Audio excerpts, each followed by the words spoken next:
Hey, everybody, it's your host, Dr. Dana Martin, and welcome to the Sith Dominion podcast. With me tonight is Zane, or Darth. No, not Darth Zane. It's Zane. Darth Zane's on Grand that other Admiral show. Zane. It's Grand Admiral Zane. Grand Admiral Zane, that's right. Yeah. Yeah, it's going to be a lonely night, or not. So, Cameron will potentially be joining at the end of the show. He had some prior commitments. Debbie is only committed to watching The Acolyte and not being on the show, so she will not be joining us tonight. She said if she could, she'd chat with us, but I know she's really only going to watch the show. On my TikTok today, I want to point out that I said don't watch it, watch us. Why would I say that? Several reasons. The first of which is it's a streaming service, man. Just watch us and then just watch it after us. And then we tell you what to think. And then you can, just like the government when they told you eat 7 to 10 servings of grains. It was good for you. And they pretty much made everyone obese. It's called the food pyramid. Look it up. So yeah, we don't want to, I said I wasn't going to get political on this show. we're like 2 minutes in. 2 minutes in, and it's like, how do you forgive the government for the food pyramid?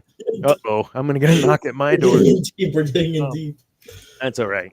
Department of Agriculture, they weren't behind that at all. No, they didn't try to boost sales on cereal, which is just a bunch of garbage. Anyways, this isn't a political show. Well, is it? So we're gonna kind of catch up here. What we've been doing over the last little bit. We've been off the show for about 2 weeks, and no, three weeks. Yeah. Cool. Episode 1, 2, episode 3, weeks. episode Dang. 4. 3 weeks. This is the longest we have gone. But welcome to episode 40. We're back, y'all. Want to also point out, next month, in like 2 weeks, maybe we'll have like a cool big show with as many guests from our past as we have had over the last year. We will be celebrating 1 year on GNN here in the next couple weeks. And on GNN, 1 year period. Zane was on the very first show ever. And Zane, this might be our very last show. I did call out the food pyramid, so Secret Service will be at my door.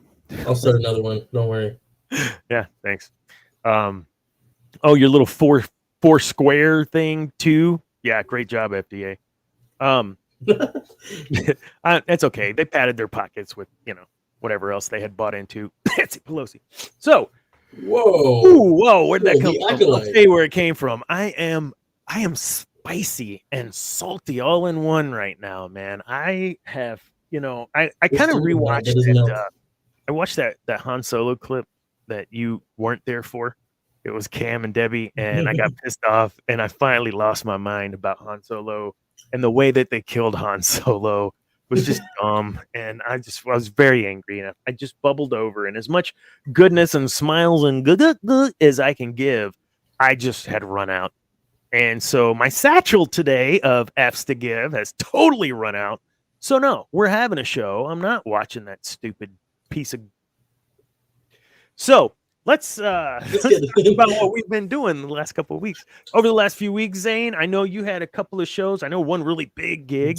Tell me what you've been up to the last 3 weeks. Yeah, so I've just been gigging around, just practicing, getting ready for bigger shows. What was it? And getting our album recorded next month, by the way. But I had a pretty decent sized one at Chiggerfest up in Driftwood. A lot of fun, saw a lot of nice people there. Springs. Yeah, it is Driftwood. It's near Dripping Springs, but really good turnout. Did you get some Salt Lick? Salt Lick. I ain't any Salt Lick. The original Salt Lick in Driftwood? You went to Driftwood and you didn't eat at Salt Lick? Oh my God. You know the Salt Lick, right? In Round Rock, there's that one. Yeah. But that's not the original one. I don't know why I sound like Kramer. Anyways, yeah, the original one is in Driftwood. Sorry. Yeah. Ended up though just last week. It was Friday, the 20 whatever that was, 21st maybe. Yeah. I had a gig up in Dripping Springs, so it's like right there. At Hudson's on Mercer Street. It was pretty good. We had around 170 people come, give or take a few more. Nice. That's about that's a little less than people who saw you at your first gig, I'm sure.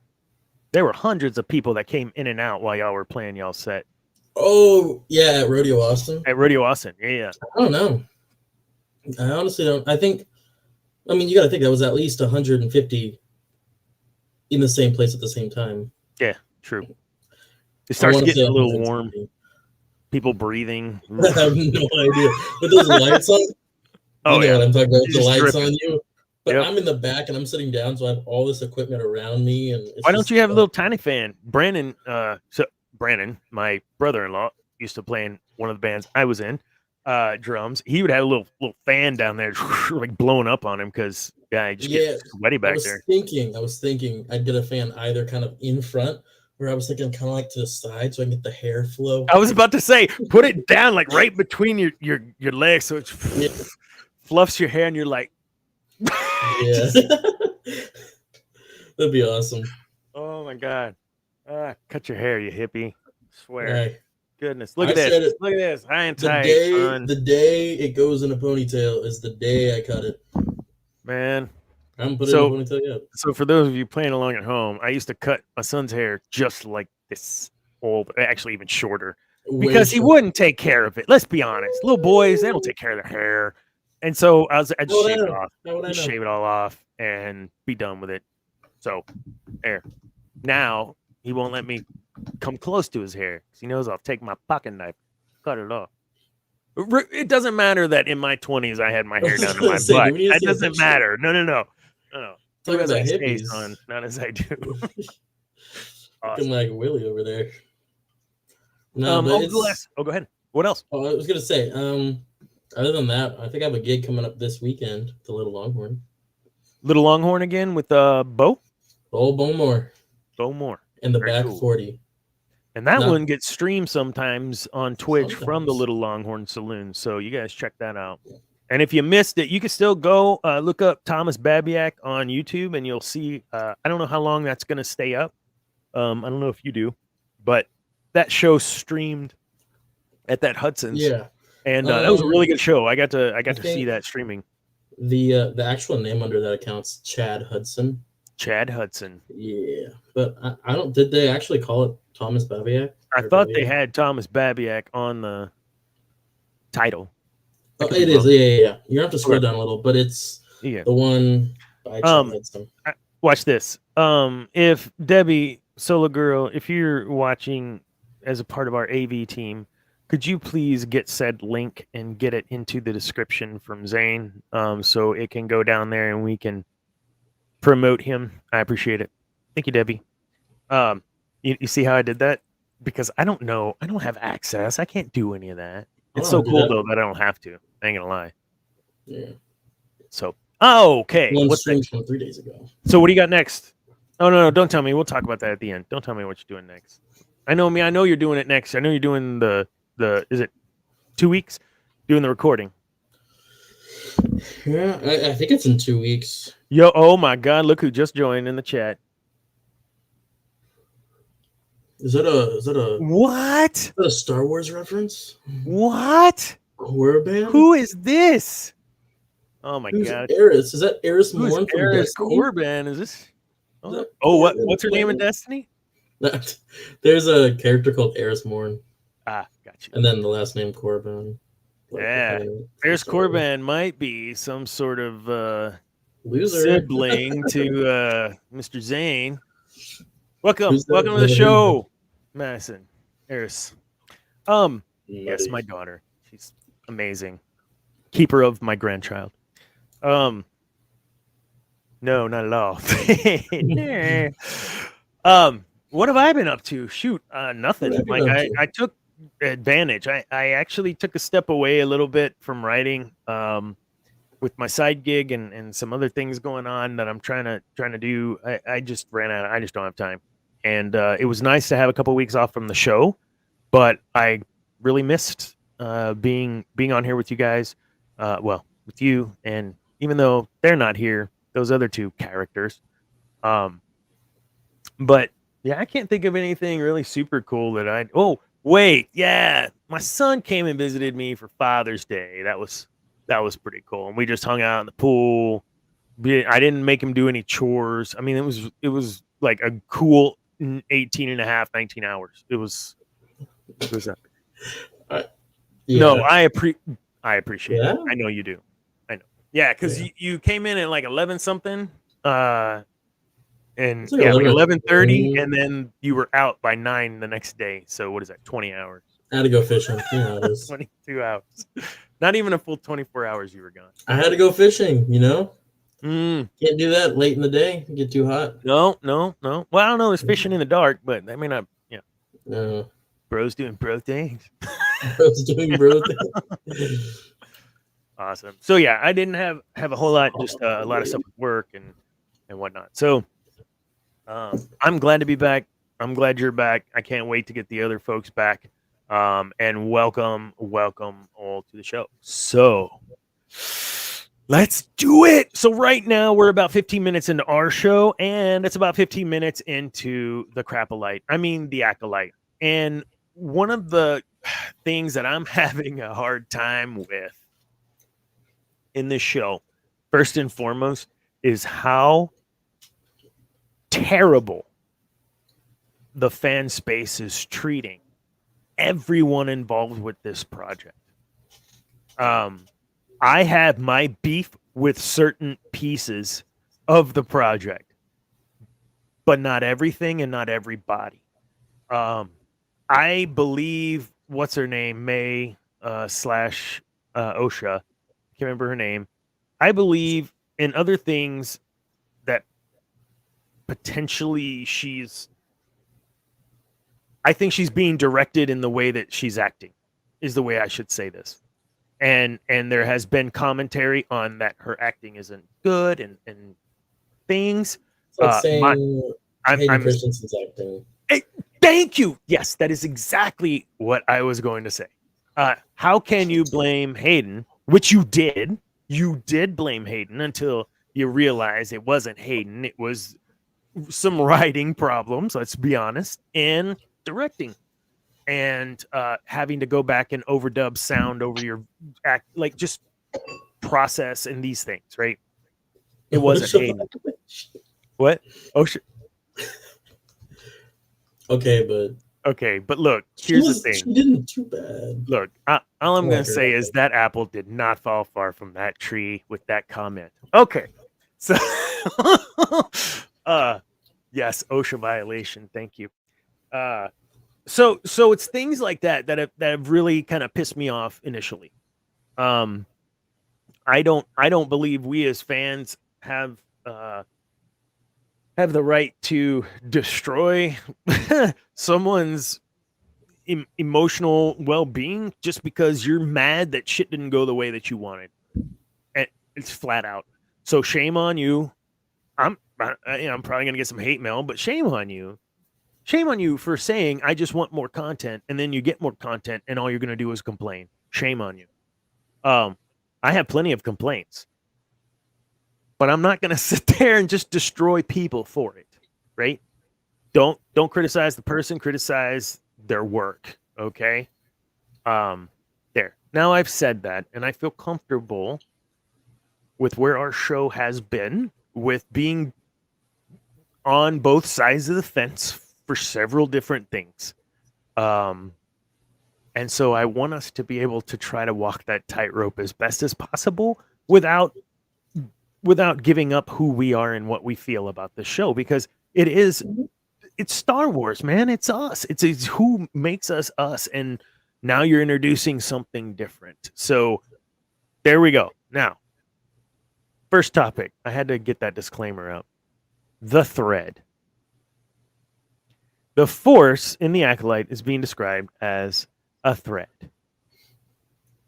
Not that it lives in all of us, it moves, it surrounds us, it flows with it.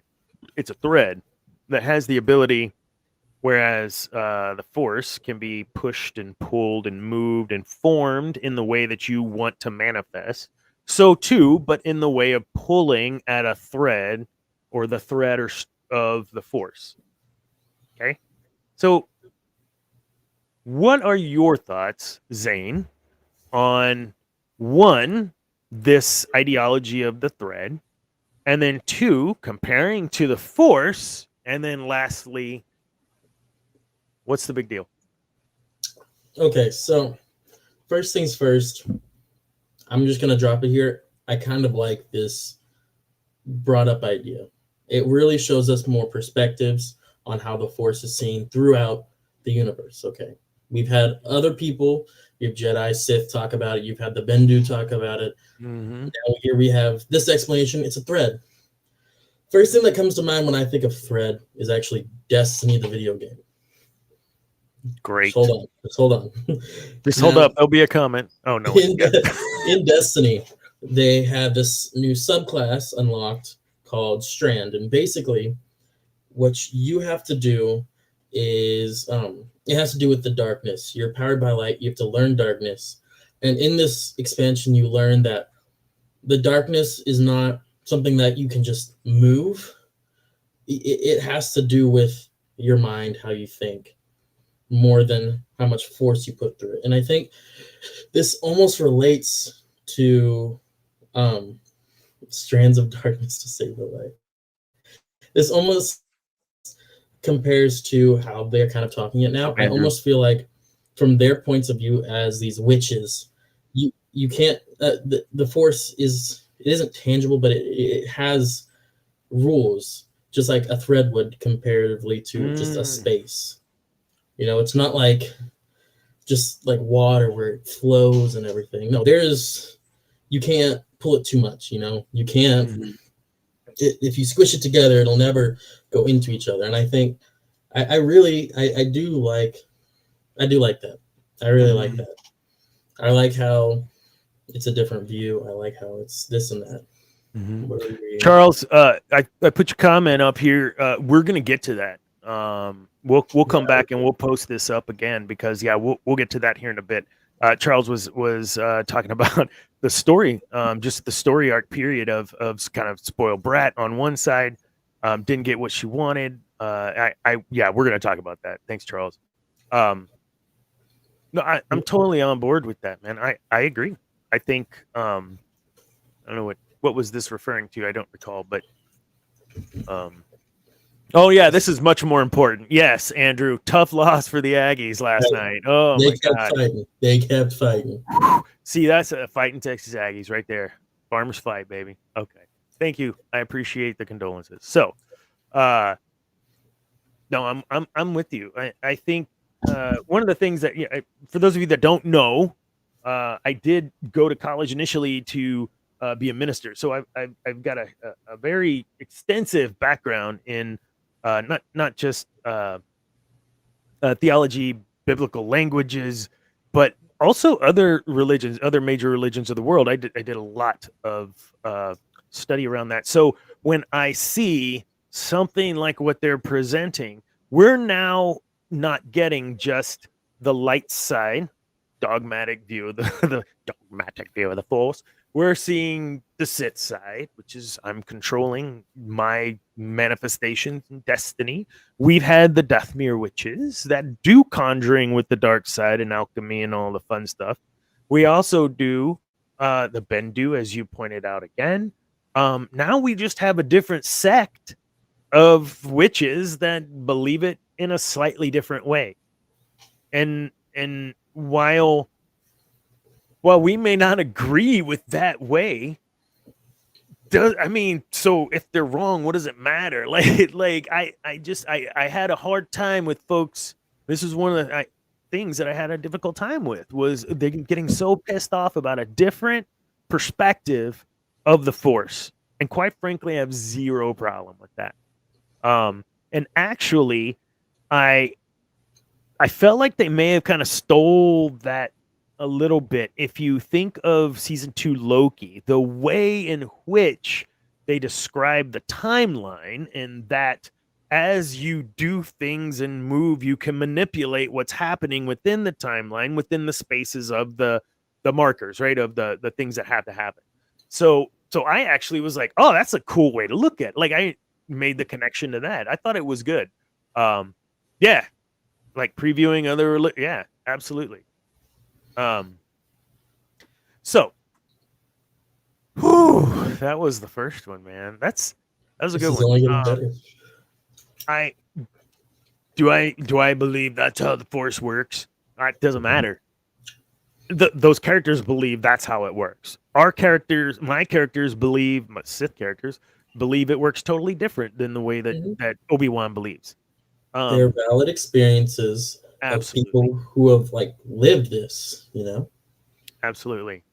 And if one is right and one is wrong, you're dead. Who cares, right? You're not going to know the difference. All right.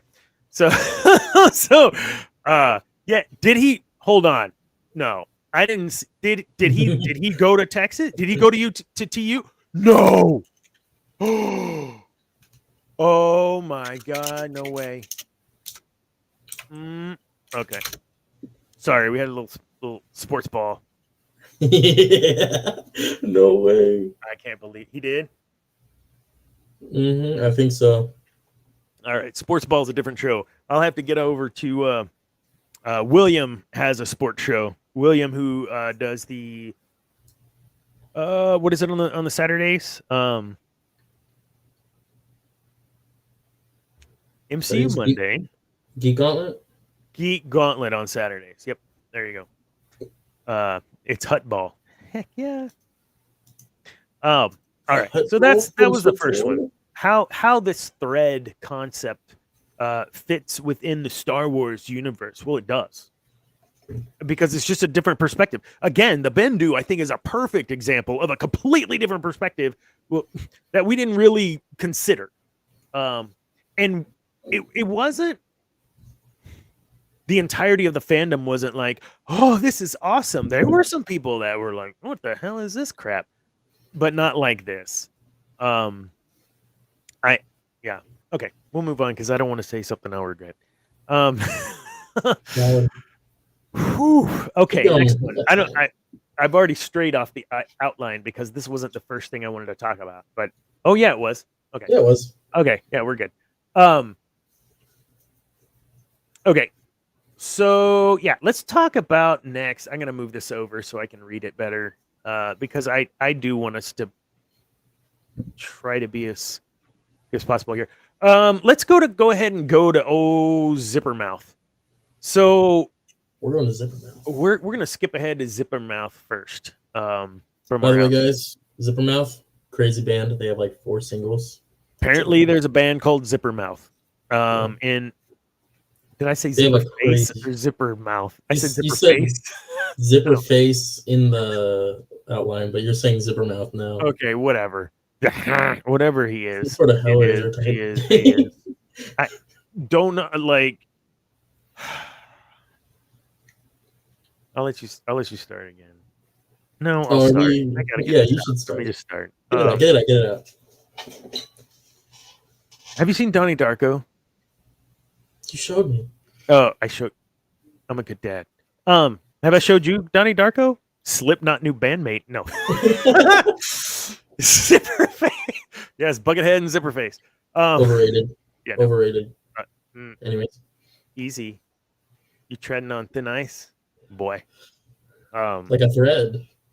So I saw this, and the metal looks like they just ripped off pieces of that shiny bunny skull thing. Like, that's what I was thinking of, was the bunny skull out of. But then it kind of gave me some Ichi the Killer, if you know about Ichi. Crazy. I don't recommend watching it. Don't even Google it. Just trust me.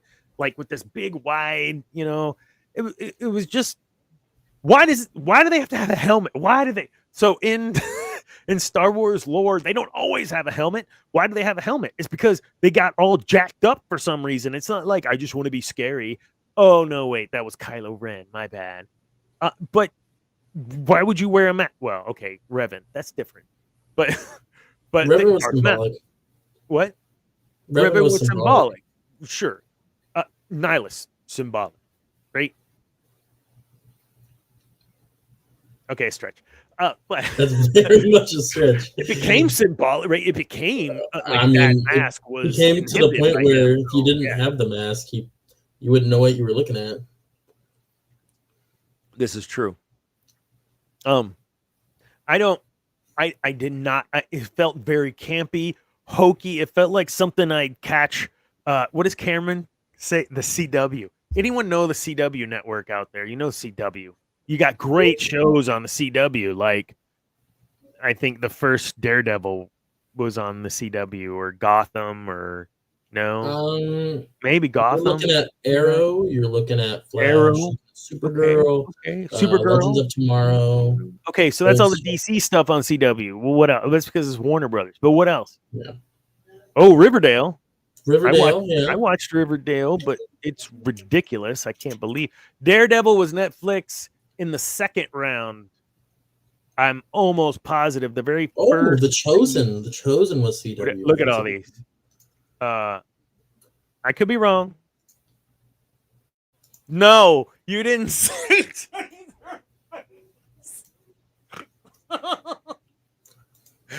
Taserface. I love it. Okay. Marvel's Runaways. No Taserface. That went on for 3 seasons. So I think for me it was too cheesy. It was way too cheesy, man.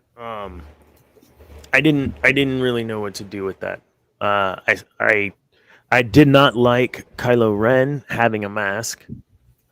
For what reason? Unless they come back and say Kylo Ren's mask was symbolic of the Knights of Ren because of this. Now, if they try to tie all that in, I don't know how you're going to do that. That's like 200 years, 300 years difference almost. I don't know. I didn't like the mask. I think it's hokey and campy and dumb. But whatever. I'm not going to not watch it because of a mask. I pose, right? Tell me about You've now seen a situation at the end of episode 4 where people, as we know right now, are alive and see this person with their mask on. Right. I feel like, especially in a time where the Sith were undercover, when he's doing his business, or they, or she, or whoever this is, when the master is doing their business, like, they are going to be fully covered from head to toe. So no one has any chance of seeing them without, because, I mean, no one knows what is happening. There is no Sith right now. So imagine someone from 600 miles away has binoculars and sees you.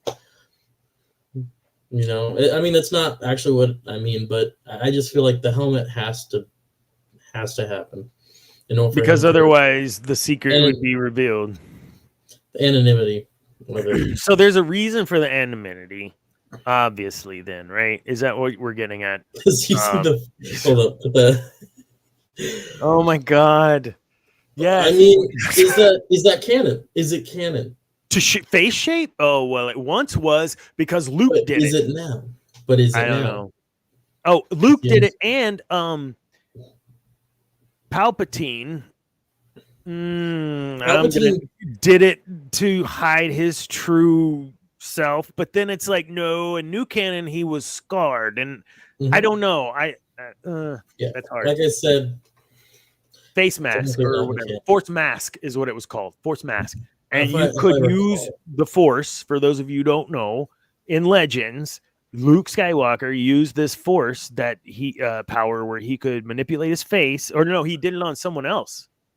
I don't remember. He do it on Han or something. Anyways, you can manipulate your face so that you are unrecognizable. And so, yeah, there you go. Did it to hide his age, hide his identity. Yeah. According to even the Plagueis book, like, Palpatine was only in his, 50s, 60s? He wasn't that old. That's true.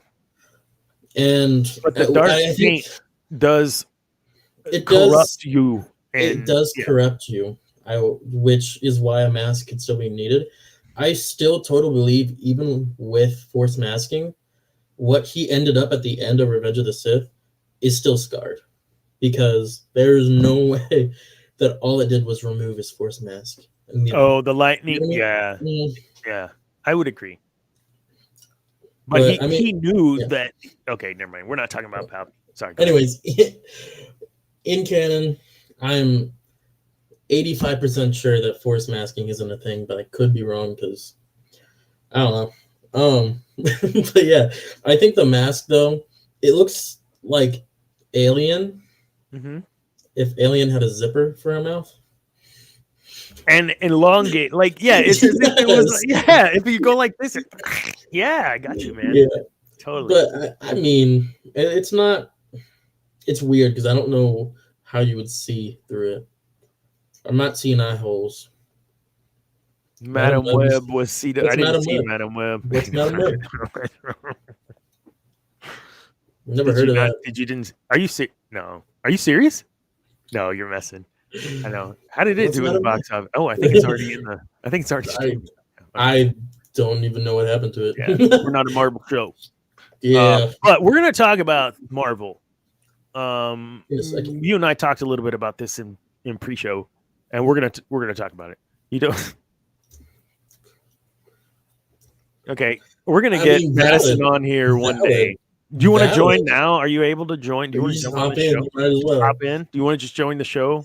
Are you able to join the show, or do you got like dogs and kids everywhere? Because I can't have you on the show if you got dogs and kids or a Tommy running around. Tommy running around. Tommy, great dude. Great dude. My son-in-law is a great man. So we'll talk about that stuff here in a bit. The Marvel stuff.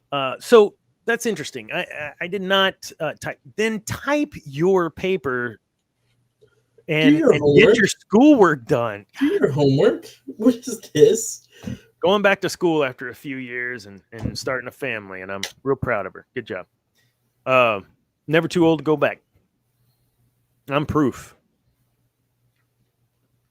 Now I got a lot of debt because I just kept going to school. Halfway done? Halfway done with the paper or school? Halfway unfinished. You're halfway unfinished. That's the way Zane likes to look at it. All right. So within those two pieces, there's nothing that we've said to me that's damning or mean-spirited or whatever to an actual person, place, or issue, whatever. Look, we're just being critical of the show and pieces of it, and then giving an opposite or even take from the other person. I don't want to bash this show. I just want to talk about it. The next piece, since we started talking about CW, I'm going to share my screen real quick and show you all a scene from the last. Are you doing the? Was it episode 4? With the temple? Yeah. The temple scene? Uh-huh. That was episode 4. Yeah, roaming through the jungles of not Kashyyyk. Yeah, not Kashyyyk jungles. Where they killed the poor... Yeah, I can't... It's like if you took Dagobah and just smashed it into Kashyyyk, and that was what it was. Yep. Oh my goodness, I found an even better clip, y'all. Okay, am I not sharing? Okay. Nope. I'm not good at this. No, I don't want to add a camera. I want to share my screen. Get old. All right, I am going to play. It still isn't showing up. It's not showing? Nope. I'm going to play a scene from episode 4. Oh, it's not. Yeah, it's not. Here we go.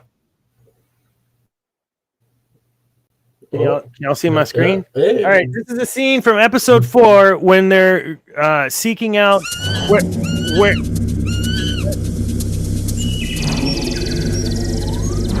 Wait. What is this? Is this Legends of the Hidden Temple? What? Oh, I'm sorry. I'm cold, all of I it. don't even know what happened there. I'm sorry. Whoa. Legends of the Hidden Temple. Oh, what a good show. What? Jolly good show. I think I just played the wrong. I thought that was the show.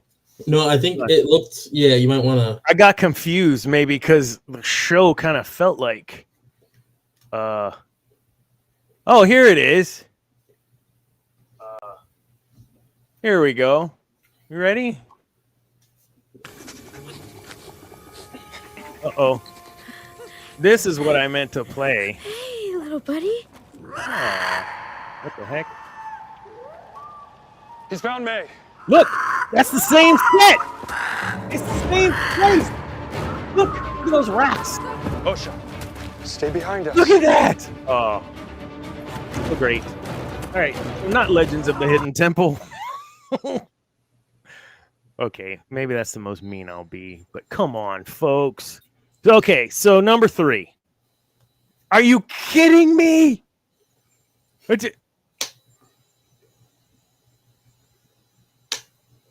What?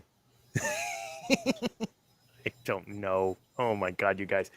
Anyways, I don't know. I don't know how they have $180 million budget per show. Did that look like $180 million? Any of it even look like look, I'm a member of community theater. Sometimes I haven't been in a while. That's okay. And what, like, we had some cool sets, and if we had $100 million, the talented people that built our sets could do way more with $180 million than what they was doing. And I know they don't get the $180 million for only the sets, and it goes to sound. I know, for Pete's sake. But have you seen House of the Dragon?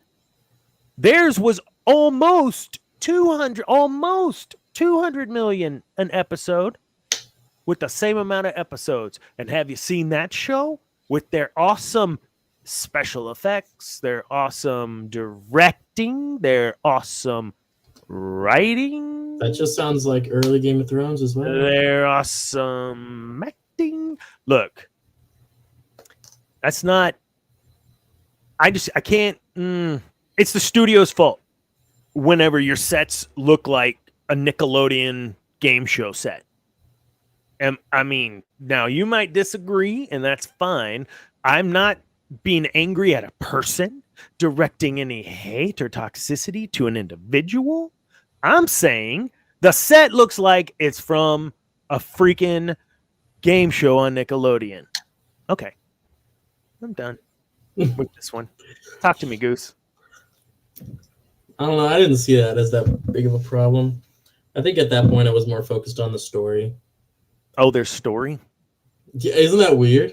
Anyways, I don't know. I was more focused on how the planet as a whole just seemed like a cop-out. Like I said 5-10 minutes ago, it's literally just a Kashyyyk and Dagobah had a baby. Yeah.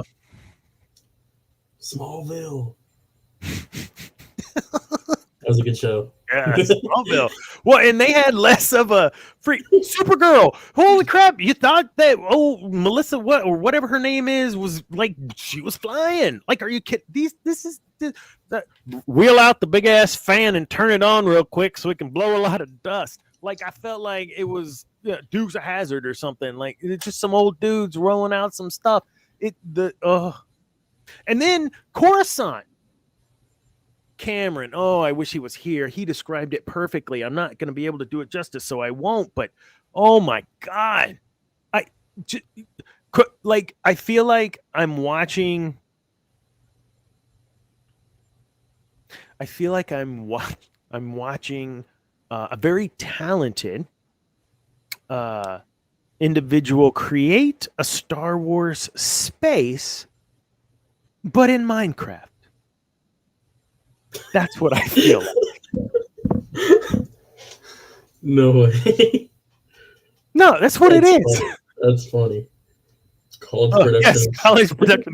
No, because even freaking Spielberg and Lucas, THX, the actual student film he did was better than this garbage.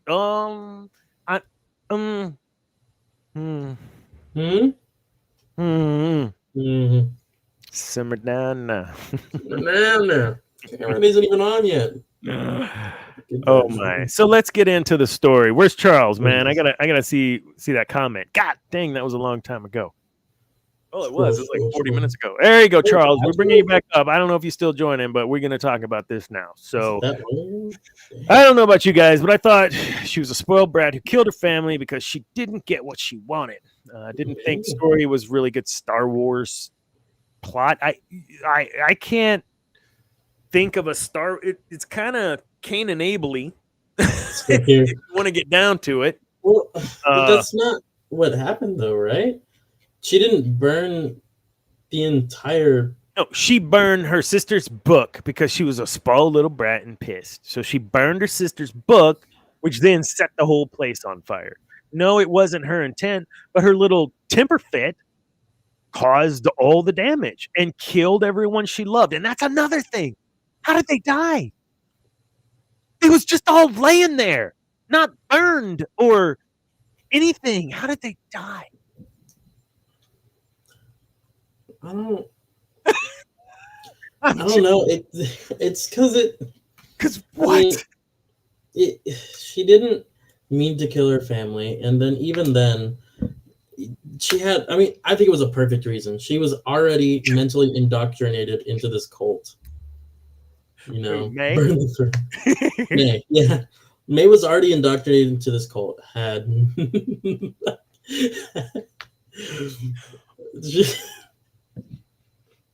want to throw the next one up on screen? Okay. Those Audible listeners. Eris, we gotta get. Those Audible listeners at home. For the listeners at home, yeah. Burn the thread. Burn the thread. And then fiber is flammable. But yeah, so May, I mean, was indoctrinated into this cult. That's just what happened. And she knew how her mother and surrounding people around, because I don't think she only called one of them mother. Like, she knows what they want. She knows that this is bad. She was told not to do this, or she was told to not join them or do anything like that. Right. And so when you see your sister doing that and throwing away everything else you have, and I mean, we don't know a lot about the show right now, but it seemed like these twins were a pretty big deal in that cult. Yeah. Like, well, that would now we know destroy why. everything. Right? That would destroy everything. Yeah. And what so, does that mean? I don't.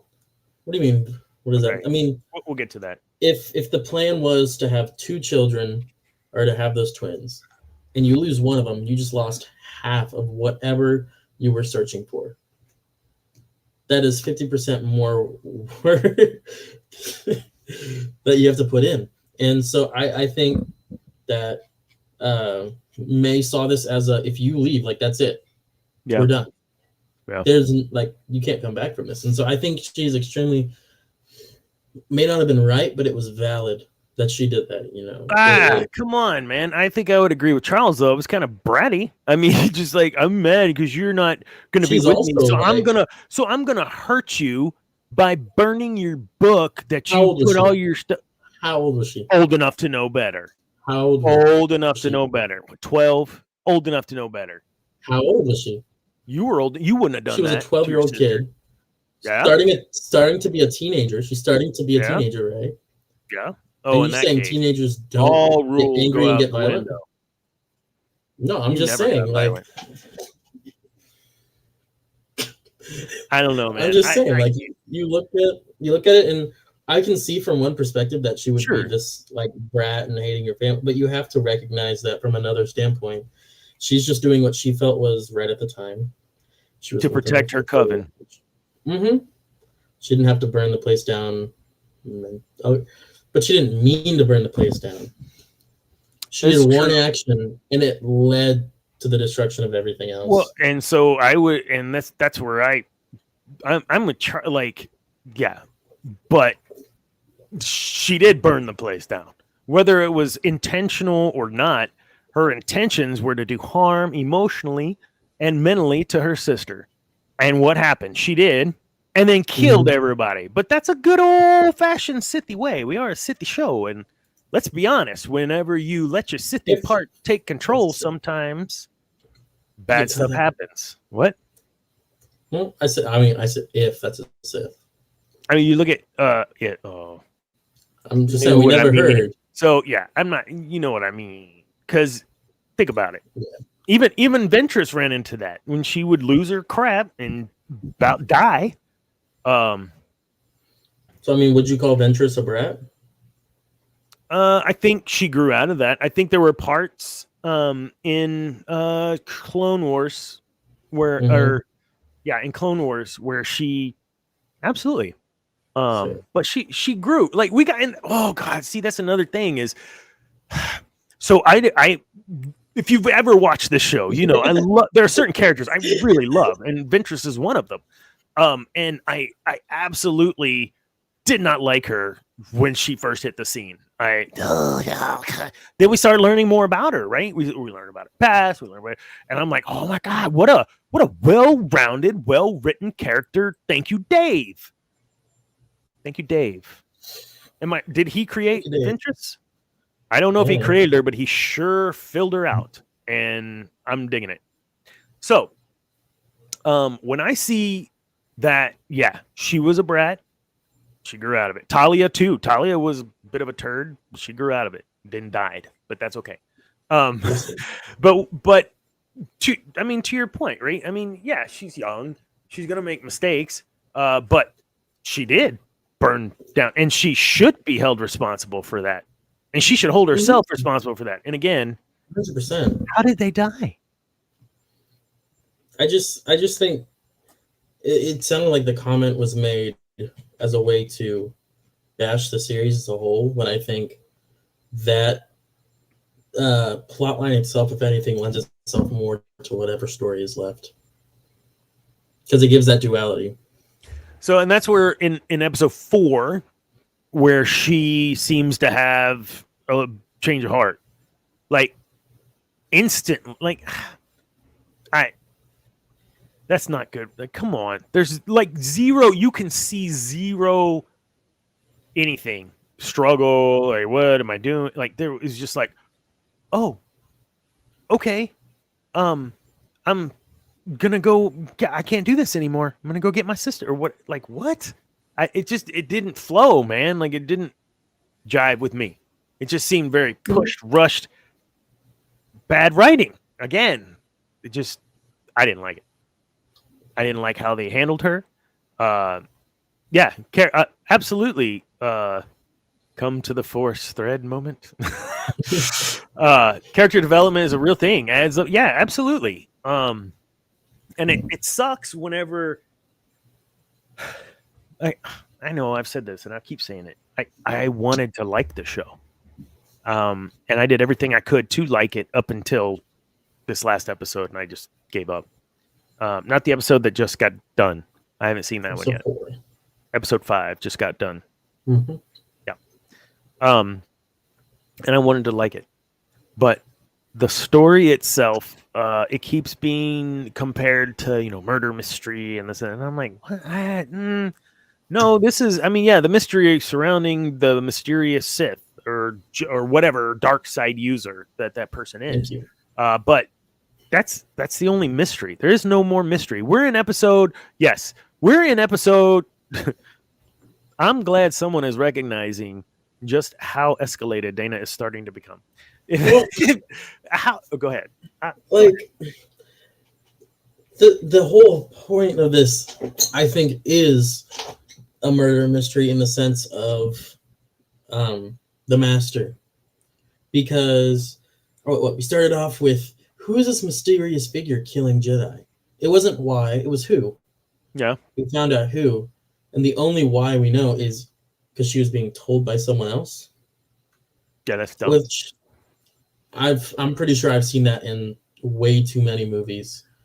But and to add to that, if I could real quick, what you're saying is that in addition to that, the fact that she so quickly turns and was like she had no vested interest in killing those people really anyways, because she knew she started the fire that killed her. So it wasn't those four Jedi that killed her or whatever, or killed her. Now, did they infiltrate her covenant, take her sister away and all that? Yeah. And you can be mad for that. But all that BS about, oh, you killed burned my planet. That was just an excuse that Sith-ish person thing used, I think, to try to, but it's very weak from a writing and arc perspective. That's a very weak connection to have her go kill these Jedi. Very weak. But, whatever. What? I'm on meds. We're good. Oh, wait, what? Teenager? Yeah, no lie. So there. I think hopefully I explained that piece better. I don't know. It just pisses me off, man. Okay, so we got through the set pieces, which were wonderful. We talked about the writing, which is subpar in my opinion. I'm waiting for we don't know how, but Darth Revan returned. Like I'm waiting for something stupid like that. You know what?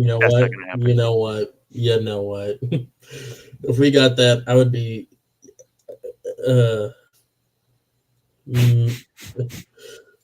Never mind. Yeah. Oh yeah, we're gonna get to this part too, man. Like this whole oh my god.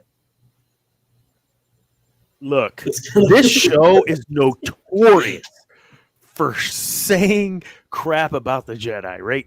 This show, we preach that they were the most terrible, complacent group of people that just were blind to everything because they were. Go ahead. The show definitely shows this in the Jedi side. Yes, but not how I ever envisioned it was. Me envisioning it is no, we can't go tell everybody because they don't need to. And will use their power. Let's not talk. See that was never Yoda. That was never Mace. That was never Kiadi Mundi. Never those Plo Koot Master Plo. It was never them. And so to retcon that this is the way he is, no, I'm not having it. You just made him a traitor. You just made him a traitor. And why? Why would you do that to a character that we already loved? One, you must really care about things in the Star Wars universe, and two, seriously, this doesn't even fit the narrative that the Jedi were scared and we need to keep this quiet or whatever. But it wasn't, let's intentionally hide the fact that there's this evil Sith, or dark side user killing Jedi. That never was uttered. It was, we must be careful how we tread because I sense a plot to overthrow the Jedi. That is totally different than we must keep power. Totally different. Okay, god dang it, my blood pressure is high now. Sorry. Go. I didn't mean to go first. You made me. No, I don't. What are we talking about? How the Jedi are portrayed, just like we talked about how they're crap, but not like that. That's obscene, and I thought there's no way that's the way it was. No way. I don't know. It almost exaggerated how the Jedi were acting. It almost gave us. I feel like it gave us what the Sith see the Jedi doing more than what the Jedi were actually doing. Oh, once you start twisting your eyes, it seemed like they were acting very petty and defensive and not careful. They're just shutting down these ideas and shutting down this, and this needs to be locked up so no one else can know, so we don't lose our power. I did think it was a little far. Yeah. And I think that's what they're trying to do almost. Because at this point, you can't say the Jedi are the good guys because of how many people who are old enough now to realize they aren't the good guys. And so they're just exaggerating it, being like, actually, you guys are right. You don't have to think about it too much anymore. Yeah. Oh, yeah. Eris just Oh! yeah, she sent me that video. I might play it. It's fun. It's funny. It's really funny if you haven't seen it. Watching Rick James fight David Bowie. Yeah. Oh my goodness, Ambrose, you did not say that. That's funny. Was that tonight? Because I don't know what that was referring to. David Bowie, Rick James. I don't know. He's killing me. You're killing me. Killing me, Ambrose. Killing me. So yeah, I didn't like it. I don't think it was to that extreme. I don't. That's like saying, there's the group of people sitting around making decisions for the NFL or what. Okay, well, maybe that happens, but you can't do that on a scale like the Jedi and say, I'm just going to keep this secret from the rest of from the High Council. This is something that, I mean, you talk about Yoda not knowing anything. Your entire existence is to be protectors from anything and everything, especially Sith. Because as Obi-Wan said, Sith Lords are our specialty, right? So if he said that, he's prepared, he's ready. So would they have been 130 years prior. And they would have went straight away and said, hey, there's this threat. This is what we know.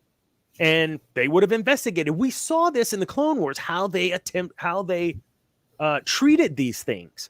So, do you know what the High Council is? Because they called it the High Council and the Senate. I want to know who the High Council is, because that sounds like a Jedi Council. Right? Would make sense, right? Right? The High Council seems to be the Jedi Council. So, why is something like this not going to the Jedi Council? And that's where I say Ki-Adi-Mundi is a traitor if he doesn't take it to them. What about the droid attack on the Wookiees? Right? I don't like that.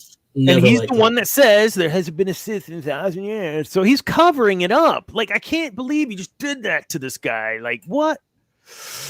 No. Josiah, what you got, Josiah? I already hated him. Yeah, at least. That would be too easy. Yeah. Oh, no, yeah, totally. Why wouldn't he had said something then? I mean, what they're setting this up as is that, like, Ki-Adi-Mundi would just be, like, freaking out the whole time. Like, the moment that Anakin comes, like, wait, I've already seen this. Wait, they killed it. Wait. Like, he's got to be losing his mind, but he wasn't. I don't know. I feel like I don't want to accept what they're doing. As far as we know, he can't even say anything. He can't admit that this has happened. Because that is treason. It's treason. Oh, because at this point he can't say I knew exactly. Because he's if the council does not find out in this show, like, it's treason if he ever says anything. And that is the only way that you can. You took a respected Master Jedi and just made him a treasonous. Respected is iffy, but yeah. Why don't you like him? He was a dick to a lot of people in the Clone Wars. Oh, in the Clone Wars? Well, look, listen. Yeah. No, exactly. I'm retconning. Yes. It's not a retcon, guys, if it's headcanon. It's in canon now. We just change it. It's like changing what the definition of vaccine is. We just change it. He never had wives. Ki-Adi-Mundi never had wives. Actually, they were just baby mamas. A wife would mean that he had an emotional attachment, and he was only told he could procreate for his species. Stop it. Okay. We're at 1 hour, and we're only halfway through, so this might be good. We might have enough time. Josiah, why don't you just text that fool and just tell him hurry up with his softball game or whatever he's doing. All right, next. So pardon me. Let's move on. Madison, can you shoot that link to me on Messenger, please? So I can as well. Or if you want to share screen and play it, I don't care. But just someone send it to me in Messenger. And we'll play that clip too. So, I missed it. Sorry. Relax, everybody, chill. Oh, that's zipper face. Oh yeah. Supermouth. Superface, Kelly Mundi. We just talked about the deception of the Jedi. We just talked about, man, we just inadvertently was going through this and we didn't even know. Look at that. Yeah, there's so much to talk on this. We're still trying. There's still more. Well, and then if, Cam shows up here in the next few minutes, we'll have to do it all over again. I sent the video. Master Torben, I thought this was very interesting, and I could not believe a Jedi would do that. I'm going to say it. I do not believe a Jedi would take their own life, period, unless it was a sacrifice for billions of others. Let's take even 4 or 5 others, or even one other, like, I'm going to cry. Dude. Okay, so Kanan gave it all, right? Let's just 1 second. Kanan gave it all. And that was a sacrifice. That wasn't suicide. That's different. Okay. Dollar Shit. No. Ambrose, no. He's Torben is the Dollar General. Torben, according to the Wikipedia, this is where I'm getting this from. Okay. It said that, and I quote, he took the Barrage vow and would eventually enter a silent state of meditation. Right. And that was following the incident on planet Brendok. So you call him master. He basically did nothing after. He basically sat there and meditated. Because he felt it was part of his responsibility and whatever. But imagine never getting over those feelings and meditating on it the entire time. I mean, you see what I'm doing, right? I see your porn. I'll keep BSing. It's okay. So I don't. Okay. Go ahead. The videos never discussed how they were killed. Why would a Jedi take his own life? That is very mysterious. It wouldn't just because of the emotion. Take his own life is the operative words there. Obi-Wan sacrificed himself, but that's right. That's exactly what I'm saying. Exactly. Taking your life and sacrificing. Yes, it's 2 different things, man. Motivation. 2 different. Right? It's the motivation. Motivation's everything. 100%. And what's their motivation in Disney right now? Just run everything in the dirt. We'll cool. See. Kanan sacrificing himself is different. He did, exactly. And again, I can watch this. I'll watch this scene like the same way I watch the YouTube video, The Tragedy of Snape. If you haven't seen that, where they put it all together, oh my god, dude, oh, so good. I never watched. This isn't a Harry Potter show, but just sidebar. I never watched Harry Potter until about 8 years ago or so, right? Something like that. 9 years. And but what made me want to watch it was that YouTube video called The Tragedy of Snape, where they put it all together. And I didn't have any idea who any of these characters were. I stumbled on this video. Just go watch it. If you like the Harry Potter world stuff, go do it. It's awesome. So I feel the same way though about some of the stuff in Star Wars. And some of that being the sacrifices that people make on Kanan. That is not Star. I don't care if you're a fan of Star Wars or not. Like how can you not get emotional watching that scene? Like it's amazing. So I do have a hard time with the Torben suicide because that's not a Jedi. That's not a Jedi. It's not a Jedi. Not a Jedi. I get he's in this mental state or whatever. It's not a Jedi. Because a Jedi would have totally done that differently. I'm not going to say what they would have done because I'm not a Jedi. But I just don't think they would have just sat there and meditated because they were sad. I think... Come on.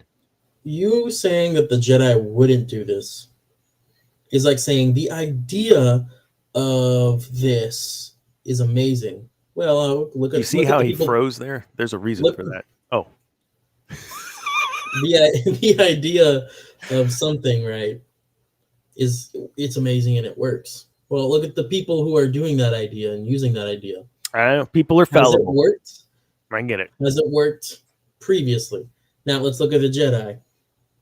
Yes, we know what the Jedi are supposed to be. There are members who do what they're supposed to.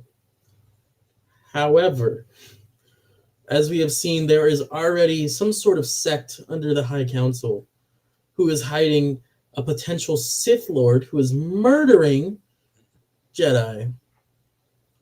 And you're saying it's too far-fetched for one of them to want to take their own life? I think it's that green chick. Like, she pisses me off. Like, no, we can't tell anybody. Shut up. I don't like her. I don't like her. No. Listen. She's gonna make it through the whole show. I'm gonna be mad. Fortune 500 company. Like, I get, not everybody is the cookie cutter. Like, I get this, right? But there's no excuse. Sorry. I can't even articulate what I'm trying to say. I'm so frustrated. I'm sorry. I'll shut up. The original Star Wars drew heavily, scriptures, religions, and all of those themes. All of those themes. And it's been very documented. What was the there's a book that's really good. The Power of Myth. Is it really? Okay. Sorry. Does it get loud? My bad. There's a book called The Power of Myth. Power of Myth. That's the one. Thank you. It's kind of what George Lucas, I'm pretty sure, is what he used. Yeah. Oh, yeah. He mentions it. Yeah, absolutely. I recommend reading it. It's very informative. So, at the end of the day, no, I don't like the way. Well, Sifo Dyas, what? Okay, hold on. I got to pop that. Did Sifo Dyas do it? No. Exactly. No, it was someone under the guise of Sifo Dyas. That was misinformation and a potential disguise. I don't know, whatever links they went to cover that up, to push them in a different direction with their investigation. Because, yes, exactly, they are detectives. They're not warriors. The Jedi, they're peacekeepers. They're police, detectives, whatever, right? Just look at the peacekeepers from Hunger Games. That's them. Is that? I don't know. I've seen that once. I don't even know. Okay. Like the Praetorian. No, not that. Not the Praetorian. Okay. Yeah, the peacekeepers from Hunger Games they're basically like stormtroopers. They keep the peace. I love this. Yes. When I just say they made Soul one of the most relatable characters. Oh. Okay. Out of all characters, so this is we can go right into Soul. I'd love to talk about Soul. Please. I'm giddy about it. I love that character. I love everything about that character. I'm just getting to the point though where I feel like they're not gonna let that character be what I think he should be, because I'm that fan that thinks it should all be awesome. I do not believe they're going to allow him to be a hero.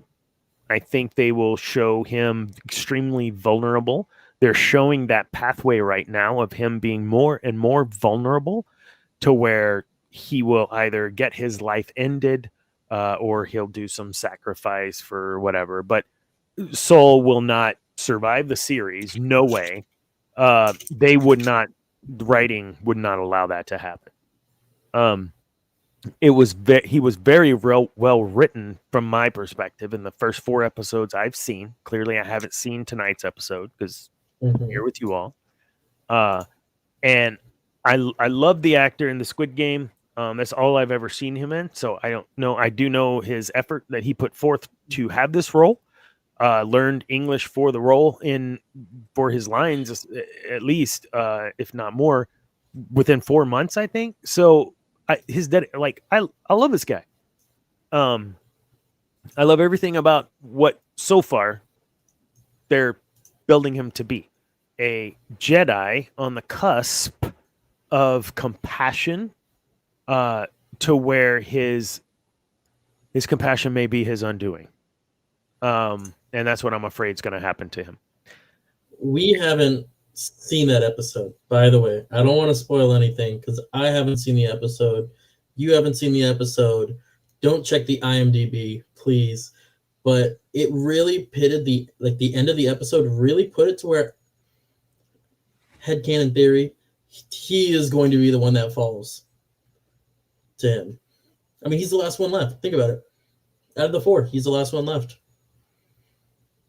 Out of the 4? He is the last one left. Indara, and then you had Torben, and then you had Master the Wookiee. Yeah. The Wookiee, and then come on, you give us a Wookiee Jedi for the first time, and God knows what, and then you kill him, and we didn't even get to see Clone Wars. Since Clone Wars, live action Wookiee Jedi, and you killed him. Yes, the show does need Danny McBride. No, Ambrose, we don't need Danny. Only if we can get we just get like the full main cast of This Is the End. We can get some Seth Rogen, right? Get some James Franco in there. Yeah. I think it'd be a good movie. Pineapple Express Part 3. Yeah, that's what I'm trying to say, man. Yeah, I think I would hope that I would hope that when they off him, that it's done in a very respectful, honorable way. But just from everything I've been exposed to so far, I just can't imagine that they'd have that much respect for that character. Just from what I've seen. Cool. I want to talk about this before Cam gets on, because I think if Cam gets on, he's gonna make it so we may never get to broadcast again. Let's talk about this twins created through the Force versus Anakin being created through the Force, or what have you, Sith witchery or dark side witchery, or however. Talk to me about your thoughts on those two conceptions, and let's talk about that. Okay. Hold on. I gotta do this. Hold on. Okay. Do it. I'm out here trying to solve murder now, and I got a dead Wookiee and a Sith dressed up with bad RoboCop costume. You know, I mean, we had, all them here. We was all listening to that music, having a couple beers. Hey, they were all there, too. P. Diddy was there, too. But that was like before P. Diddy was, he was just P. Diddy. And okay. Anyways, go. I love Danny McBride. Sorry. Yeah. What was the question? I don't know. I had mixed thoughts because I hadn't watched this whenever all this news came out, and I had already made my opinion and changed it before I'd seen these. By the way, keep in mind, I watched all of these in the span of like last week, not even. Yeah. You're so I finished the 4th one today. So, honestly, when I first heard about it, I was outraged, and not like in a weird way, because it's like, how could they? How could they take what made Anakin special and ruin it? Whoa, let's bring that back here. We still don't know how Anakin was made entirely. Like, that is still a mystery. We know it was the Force. That was it. Now, the thing is, with how these people have been doing it, it is witch magic. They are putting their own threads and mixing it together. I don't know how that works. If it's like a scorpion, like you get over here, but the chains like tangle up. Is it like that with the Force? But I totally think after watching it and taking time, sure, why not? I don't see why it shouldn't be possible, especially when it's a completely different perspective on what the Force is. They've had their different experiences with how to manipulate the thread. Manipulate. Yeah. That's a way better word. But I mean, I think it still shouldn't, in your mind, take up the fact that what we know of Anakin was he was made by the Force. That was it. He wasn't made by other people. Maybe Palpatine. I know he was in Legends, but I am not quite sure if that's canon or not. But he was made by the Force. They were made by witches. Like, plain and simple. I think it doesn't take away from the importance of Anakin being the thing to bring balance to the Force. Yeah. So I think it's too soon. Too soon. And I say that I actually I wanted to I don't know if you can even see that. There's a little proof. That's Cam. See that Cam text right there? It says yesterday at 2:39. I told him rumors that Shmi is descendant of that coven. And I find it interesting that I state that, and then all of a sudden this person says Shmi could be a runaway cultist. Shmi becomes pregnant and has a come to the force moment and bucks out. Oh my goodness. If that's what they do, that this is where I say I'm reserved. I'm waiting. It depends on how all this plays out. I can't imagine that they would try to make Shmi like that. They just made this is the way Anakin was created, in some weird way. Do I believe that there could be some? Yeah, I mean, maybe that's one of Plagueis's minions. I don't, whatever. Trying to scope it out and learn how all this happened and what is their power. How much power do they have? Is this something we can replicate? And because he was seeking, right? Plagueis was looking for eternal life, and if he could figure out how to manipulate the midichlorians or whatever, and whether that's using sea witch chants, sea shanties, or whatever you got to do to make it work.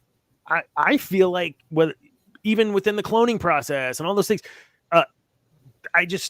he's seeking, he's looking, he's searching. So I kind of feel like if that's the way they're going to approach that, I'm okay with that.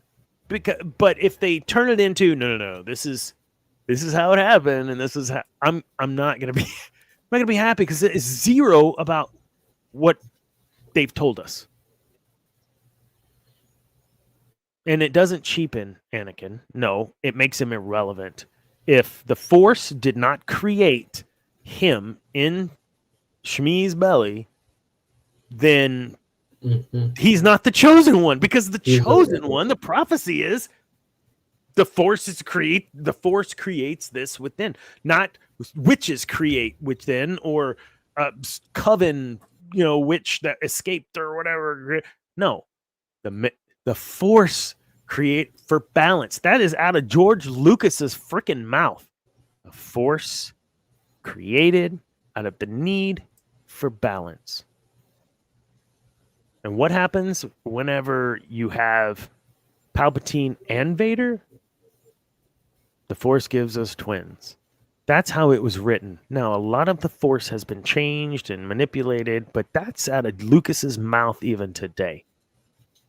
So no, I can't just be like one way or the other with this until I find out how it ends. Makes sense? Imagine missing the pod to play softball. I know. Especially this episode. Oh my God.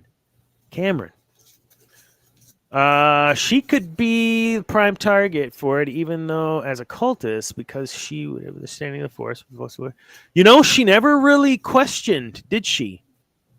She didn't ever really question, will he be taken to the, like, she just knew, like, is he going to be taken? Like, she already knew this. Think about that. I am thinking about it. The Jedi were also well known around the galaxy regardless. Everyone knew who a Jedi was. But not on the Outer Rim. It was more legend. It was laser swords. Yeah. So imagine it was laser swords, but they were known as the good guys in some areas. Imagine you're a slave. Especially someone like her, she's seeing all the good things he's doing. Like, I think she knows. She just, like, not like she previously had known, but like she knows. It's that feeling you get. So I think I get that. I think if we equate that to Luke and Leia, Luke is on what is it? The moon of Endor, talking to Leia, and he says, the Force is strong in my family. My father has it. I have it. My sister has it. And she's like, you, Leia, you are my sister. And she says, I know. somehow I've always known. Well, one, that's gross, for obvious reasons, and two, you just know. I think that's what you're alluding to. Like Shmi would just, okay, I get it. Like just like that. My son is special. He needs to get to a place where he can grow and succeed and be reach the capacity and capabilities that he can, and I can't do that for him here. And Watto is going to keep him a slave forever. So, yeah, do it. And I don't think you'd be safe if you're doing all that pod racing. So go ahead, go and kill a bunch of people, and make sure to write. No. Gave push to leave when you want to say, yeah. She even was like, go. Yeah, happy to give. Why is that? Why do you think that is? Why would she be so happy to give him up? Because their life was toddlers are turds. Wait, what?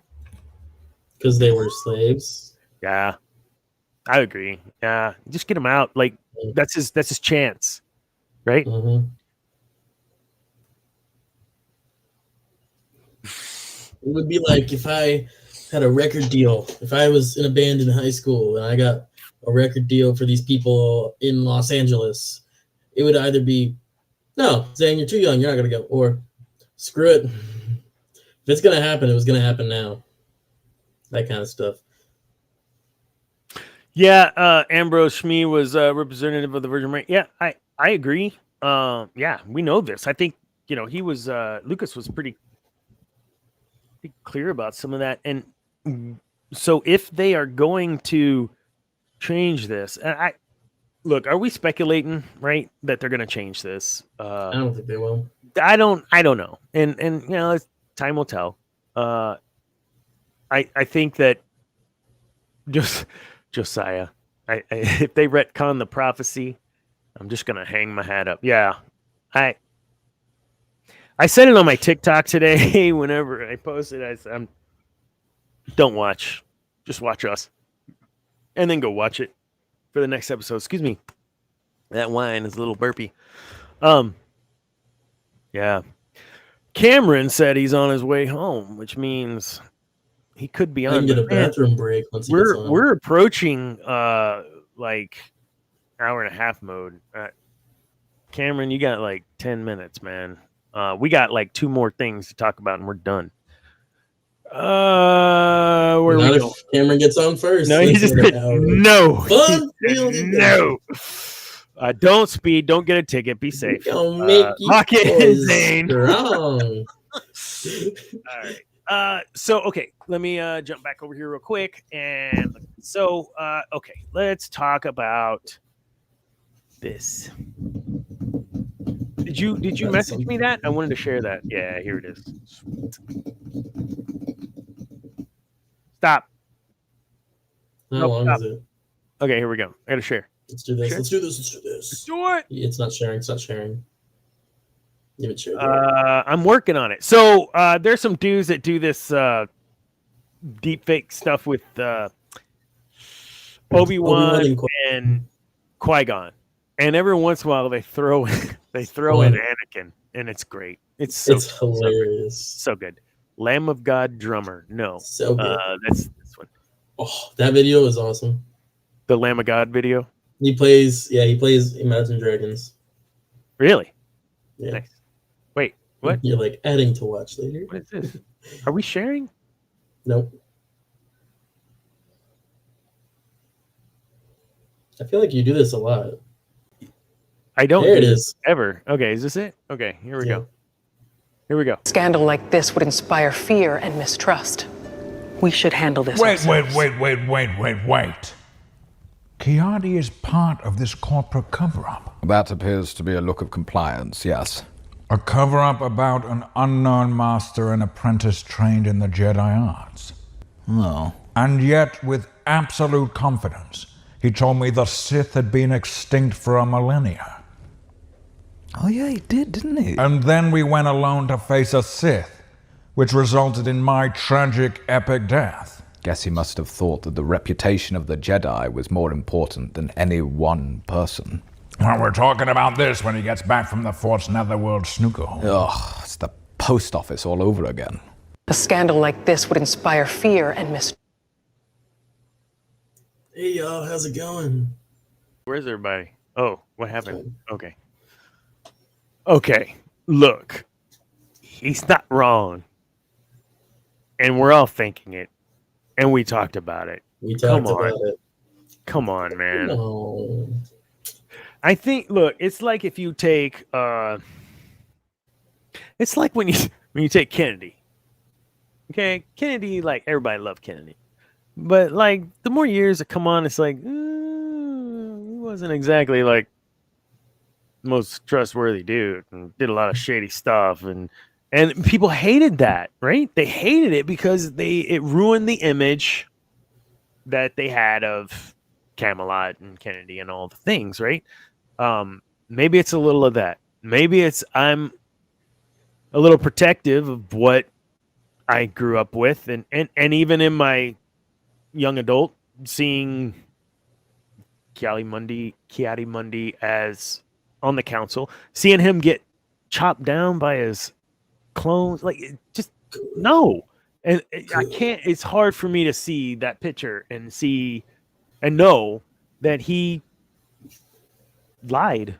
If that's what ends up, I mean, I don't see any other way. There is no other way this can play out. Because Yoda's alive. Yoda's he's 900 in the High Council. Yes. They wouldn't know about it though. Remember, they're covering it up. They explicitly said not to tell the High Council because they're going to tell the Senate. See, and that's the thing, right? If he may have two hearts, but he's still heartless. Oh, stop it! No, that's like would you like it if Plo Koon, Master Plo Koon was turned into some turd? Whoa! Kiadi-Mundi will never be no Plo Koon. No. Exactly. Kiadi-Mundi is no Plo Koon. Kiadi-Mundi is always worse. You can't say Plo Koon. And Cam isn't even home yet, and he's already starting. 180 million. You don't even have the budget to do Yoda. Be glad they're not doing Yoda. Oh my goodness! You know what? This might be the first night that we do the after-hour show. That's not streaming on YouTube, but we'll be streaming from somewhere else. Word on the street is Dave said no to using Yoda. Well, if that's true. Smart idea. Protect everything you can, Dave. And I'm not talking, please, no Muppet Yoda. Hell yeah. Yep. Yeah. Cameron, if you were here, you'd know we already talked about that. Maybe instead of typing, you should be, I don't know, driving. Hey, buddy. Keep your comments to yourself until Yoda. So save them. We need them. I feel like so far we have not, I have not bashed people. Okay, I have not bashed a person, place, but I have bashed a thing from time to time. But I've also given it credit where it's deserved it. Dave is just as much to blame. Yeah, he did sign off on it, but is this where we think Dave might be just the figurehead, right? What we all thought was going to happen. That he would have some say, hey, you can have Yoda, but we're going to destroy Anakin. I mean, I'm not saying that's what it is, but it feels that way. Okay, so no, I don't feel that it's going to cheapen Anakin as it's written right now as what we know. Is it possible that they may do so? Sure. Is it possible that they have some sort of thing in play of Shmi? I hope not, where she's, part of this coven, because, George said. But I'm going to bring up a really controversial thing here that my son and I don't even agree on, okay? Spill it. So George Lucas is the creator. And the creator says, this is how it works. The Force. This is how it works, Anakin. This is how it works, balance. He's the creator. Do you respect what he says, or do you change what he says to fit what your interpretation of what he created is? Is that an actual question? Was that an actual question for me? I just said, yeah, for you. Yeah, 100%. I'm of the belief that you're the person reading, consuming the story. At the end of the day, it's what you believe to be true. Regardless of what the creator's intent was. Okay, all I'm saying is it's pronounced GIF, not GIF. How did you know what I was talking about? Oh, man. Yes. Well, because you don't call him Jod. Yeah, and you don't call it Scubba. I mean, we could go on forever. Yeah, the creator's intent. I use that as the joke, right? But it's true. Because it's a joke. It's true. The intent of not the GIF, but the creator of Star Wars has laid out a framework. And as far as fan writing, fan fiction, books, anything was considered canon so long as it followed the same thread of the Force that was described in canon by Lucas, right? So Lucas Arts, Lucas Books, or Del Rey Books at the time, things were blessed. Not like that he would read every single thing and be like, yeah, that's good. No, but certainly there was a certain respect for the creator and a certain, we understand what he's trying to do and we want to grow and create, help him create this ginormous universe. That's not what's happening. That's not what's happening with Ahsoka. I enjoyed Ahsoka somewhat. There's a lot of stuff I did like, some stuff I didn't. I enjoyed Clone Wars, some stuff I didn't. I enjoy the content for the most part. This is something entirely different because it's hitting on levels that made me who I am. And that's why I believe we collectively are not happy. We collectively, the fans, are not wholly happy with this show. What do you got?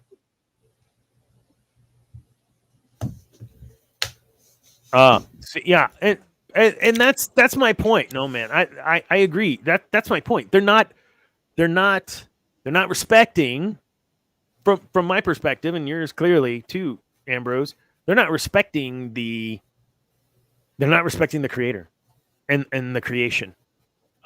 Look, regardless of whatever you believe in a religious, spiritual world, if there is some sort of creator, why would you just go take a crap in the middle of the yard? Whatever. Like, why would you do that? You're not being a good steward of what you've been given, right? You have been given this freaking golden goose. You paid $4 billion for it, but you've been given this golden goose that if you squeeze just right, you're going to pull gold out every single freaking time. You can make small changes to make it more relevant to an audience today. Small changes. I agree. But you can't just totally rewrite everything that the creator intended for your own expression. You can. You're getting paid to do that. I don't have to watch. Okay. I'll stick a pin in that. Uh-oh, Cameron just pulled in. This might not be good. Can I tap out then for a second? They don't care. It's an IP to make money. But at the end of the day, man, those shareholders are going to get pissed when they're losing out.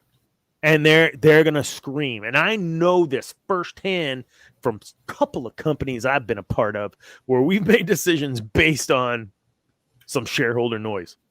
So Disney's losing money and they're in several different lines of business, several different channels, whether that's streaming, whether that's movies, whether that's their parks. They are losing a lot. But it's not just Star Wars that's their problem. And I think all of us know that. And we've talked about this on other shows too. Bob Iger doesn't care. Ambrose just said, yeah, we've talked about that too. He just, if it's just the cash cow, and maybe that's part of our problem, Zane, is we love it so much that we get so defensive whenever it feels like they're breaking it. I did not mind episode 10, right? Yeah. No, 9. I did not mind episode 9 very much. It was okay. And we've talked about how they really screwed the pooch in the second and third one. But there was a lot of respect. There was a lot of throwback. There was a lot of homage, if you will. And while we appreciated that, I think we were okay if they moved the story. We weren't too thrilled with having Starkiller Base, and okay, we've already seen this, right? That's the way our fandom was. You weren't born yet. Yeah, you were. When did that come out? 2012. No. 20, I don't know. Whatever. 14? 2015. 15. That's right. Oh no. Is he in line? Not only do we have him joining, we have hot sweaty Cameron joining. Let me in, man. Where's my camera? No. Here, average Is Joe. it What we got? Dodgeball? What? Can I pop in for a bathroom break while it goes on? Yeah, pop out, dude. Go.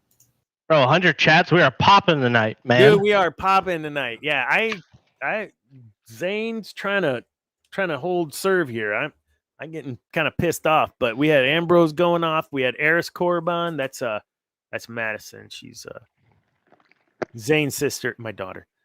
We've talked. You can scroll through there and see everything we've chatted about, man. We have been going crazy tonight. I thought we were just going to end the show before you got home, but you're like, I'm on my way home, so we'll stay up a little longer. Bro, softball's got me fired up, man. But I'm not trying to make y'all stay up too long. Hold up. Did y'all win? What happened? Did y'all win? No, we Did y'all didn't win win. at all? Oh. No, we didn't win. Lost both games. Tough game. Ugh. Woods in the A&M squad won their softball game though. So Nice. Or kickball, whatever, right? Kickball. We're hyped about that. Yeah. Heck yeah. So awesome. What you want from me? Okay. Well, we'll do quick hits because we talked about 5 things. Okay. And we were very fair. I got upset. Zane calmed me down. Yeah, I said you were fired up. I was. We pretty much went through the outline. Just the overall topic. So we didn't really go into the granular stuff that I put. So we'll start with overview of the thread versus the Force as the understanding as we know it from George's perspective. So I gave my thoughts in short. I'm okay with that. Like a different perspective on religion and God and creator or whatever. We were both fine with that. What's your take on that? The thread versus the Force and whatever. I mean, it's the thread, not the Force. That's how I understood it. Okay. That because they said some call it a force. So my interpretation, I'm assuming that's what she means. So yeah. I can understand how there's probably different people that might wield the Force or the thread and maybe have their own interpretation of it. But they're witches, so is it I didn't like, Night Sister and the green and all that in terms of magic. I didn't see any of that. So I mean, like you said, that was probably that in that terms of the thread, that was probably my least. I don't really care. I can understand how that's likely to happen. So yeah, that's why we led with that. I think it was the easiest. Now, we can all pretty much be like, yeah, it's cool, whatever. Now with what comes from the thread, I don't understand. Oh yeah, we'll get to that. With the thread, though, yeah, I mean that was something I thought was interesting. We have just kind of a different view on how to either manipulate the Force and or follow the thread. We made a comparison even to like Loki season 2, if you saw that, where kind of the timeline, there's these fixed things, but then it can be manipulated to get what you want out of that timeline. So I kind of thought that was good. Congratulations, Star Wars. No, I'm not gonna I'm not gonna put that up, Ambrose. Sorry. Andrew's been on a critical drinker Twitter reply. Oh my goodness, it has been nuts. Zipperface. So who is Zipperface? What's the dude? Chimere? What's the dude's name? I don't know. That was hanging from the tree. Tonight, wait, what? Chimere, right? Is that his name? The one that was hanging out with May. That's who it is. That's what I'm thinking. That's who it is for sure, no doubt. There's no way. Hold on, I found the name. Oh, it's the dude that's her right hand or whatever, and he's like, "No, you have to." That guy. Okay.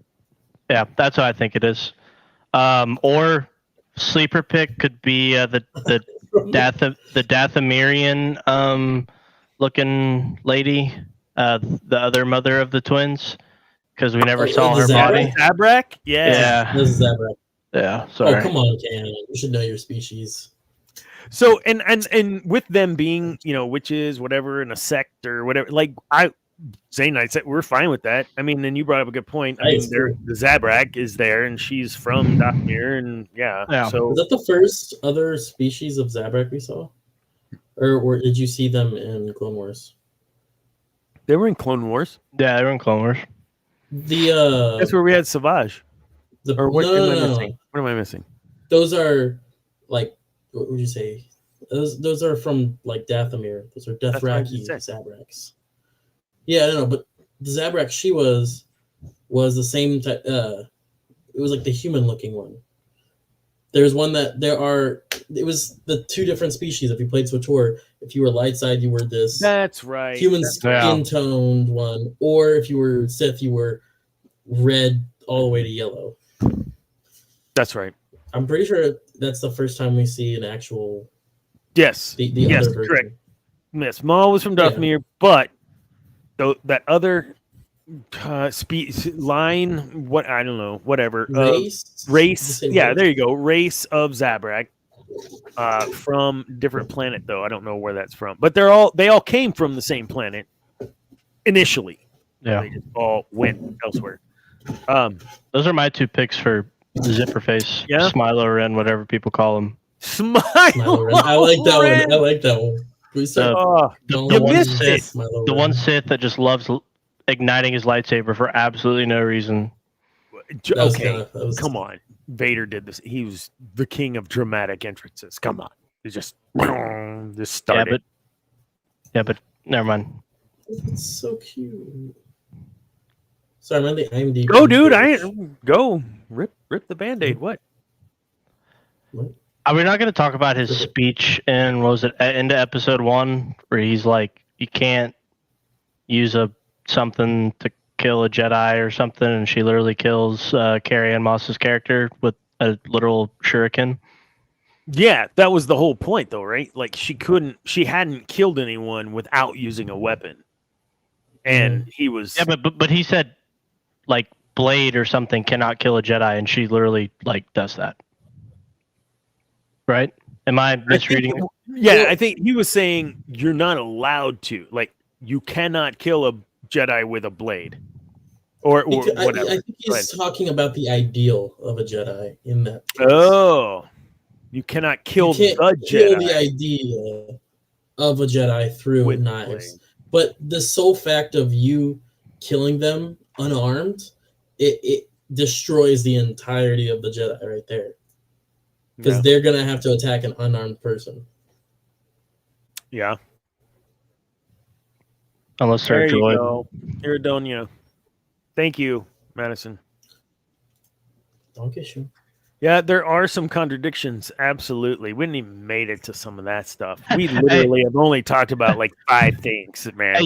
You cannot deny the Jedi the right to train future Padawan unless you don't want us to. So that was pretty late. No, we must. But if you don't want us to, we'll go ahead and no. So what was the next piece, guys? We had Zipperface, which was terrible. County Mundi. Come on, man. Talk to me about old traitor face there.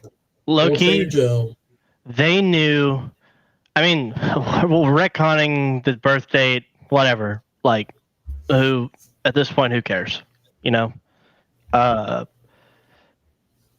they knew. Here's the issue, and it's the same thing they do. Same thing they kind of did pre-show release. They knew the reaction that was going to happen from him being in the show. Yeah. They knew that. And they still did it anyways. They could have chosen anybody. And they put the one person that says a very key line in Phantom Menace. Mm-hmm. And like it's some of the issues that I have with Star Wars as of late. They just like, we know a lot of fans are going to hate this, and we're just going to do it anyways, because if they don't like it, then they're not real fans and they shouldn't watch our stuff. Yeah. I mean, you shouldn't write for the fans. I agree. You should write for the story, but you shouldn't change the story knowing I'm just going to do this because I know it'll piss off the fans. And that's kind of what I'm feeling right now. It feels very Last Jedi-ish, with more of the modern issues of current day Disney as a whole. Let the past die. Kill it if you have to. And that's what they're doing. To answer a question in chat, Mundi is not older than Yoda. No. Yoda is only like, what, 750 right now? He's like 750, yeah. And I think Mundi's like 50 or 40 or 50 at the time of this. Isn't their lifespan super short though? Is it? Wasn't I know in previous canon that he was one of the few Jedi, like Mace Windu himself, that was allowed to procreate due to his species being like virtually extinct. Well, Mace Windu had what they call first night. I think he was. So I mean that's like a small thing. Like, I mean, no one's gonna really like know that unless you're maybe a hardcore Star Wars lore nerd. Yeah. Wikipedia or whatever. But I mean, I think it's more just the fact that they knew they had an idea of what the reaction was going to be, and they just did not care. I mean, he doesn't need to be in there. You know what I mean? There was zero need for him. Zero. Like, there's just no need. Let's see. Is there anyone else we can try to destroy that these people love? Brother, 2 Jedi Masters are dead, and they're not going to tell the Council? Yeah. How did they die? Like, I want to know what they're going to tell the Council. Like, I need to know that conversation. If they don't ever tell us that, they're probably not going to. Then it's just a bunch of crap, and you're just cheating us out of real story. You start a story. Okay, now you got me. Now I want to know how you're going to get around this shit. Or are you just going to make him a traitor and he's just not going to tell, and then it's all over? That's stupid, because how you just lost Master Torben, you lost Master whatever her name was, Carrie. Thank you. And you lost, we talked about this earlier, you gave us a Jedi Wookiee and then you freaking killed him. Okay. Off screen, because you didn't have the budget to do the fight on like 180 million, brother. See, and we talked about the 180, 200 million thing earlier in the show too, because I literally right before you sent me that, I was telling Charla, I was like, we're watching it. House of the Dragon. I'm like, I wonder what this costs. Really? That's it? Okay. It's an entirely different form of television, which can be said for HBO shows in general. Like HBO has that type of, but Andor, you know, kind of had someone that we already know what's going to happen to everyone in that show. They lose. They all die. Spoilers if you haven't seen Rogue One, probably the best Disney Star Wars project. But they're still making it compelling. They have actual actors in there that are putting on like actual compelling acting for their characters. And they have a well-written story by somebody that actually, I don't know, maybe doesn't care as much about a certain message that they need to push and more about creating a good story to put out there for the fans. And yeah, some people didn't like it. Like, I want to watch it again because I don't think I gave it the best amount of chance, but I still enjoyed it. It does take a little bit to get going, like a slow burn, kind of like a lot of the Star Wars shows. But the payoff was good, and I'm like, I can't wait for season 2 to come out. I mean, if Tony Gilroy's making it, I mean, I'm there. Like, I say, they need to throw whatever money they can at him to get him in the writer's room for Lucasfilm. Andor was created from my perspective. It was created off of one line from Rogue One, and it was, "You are new to this rebellion. I lived it." And we didn't know what that meant. It was one tiny obscure line that showed just simply his intent and why he was so terse and just. But we didn't know. That's what they gave us in Andor. We saw the beginning of him not giving two shits and being apathetic to, oh my God, this is a terrible, terrible thing, and I have to stop it. I am responsible for stopping it. Like, who, from someone who doesn't care to, I'm going to prevent this. That's who we saw in Rogue One. And we got to see the writing.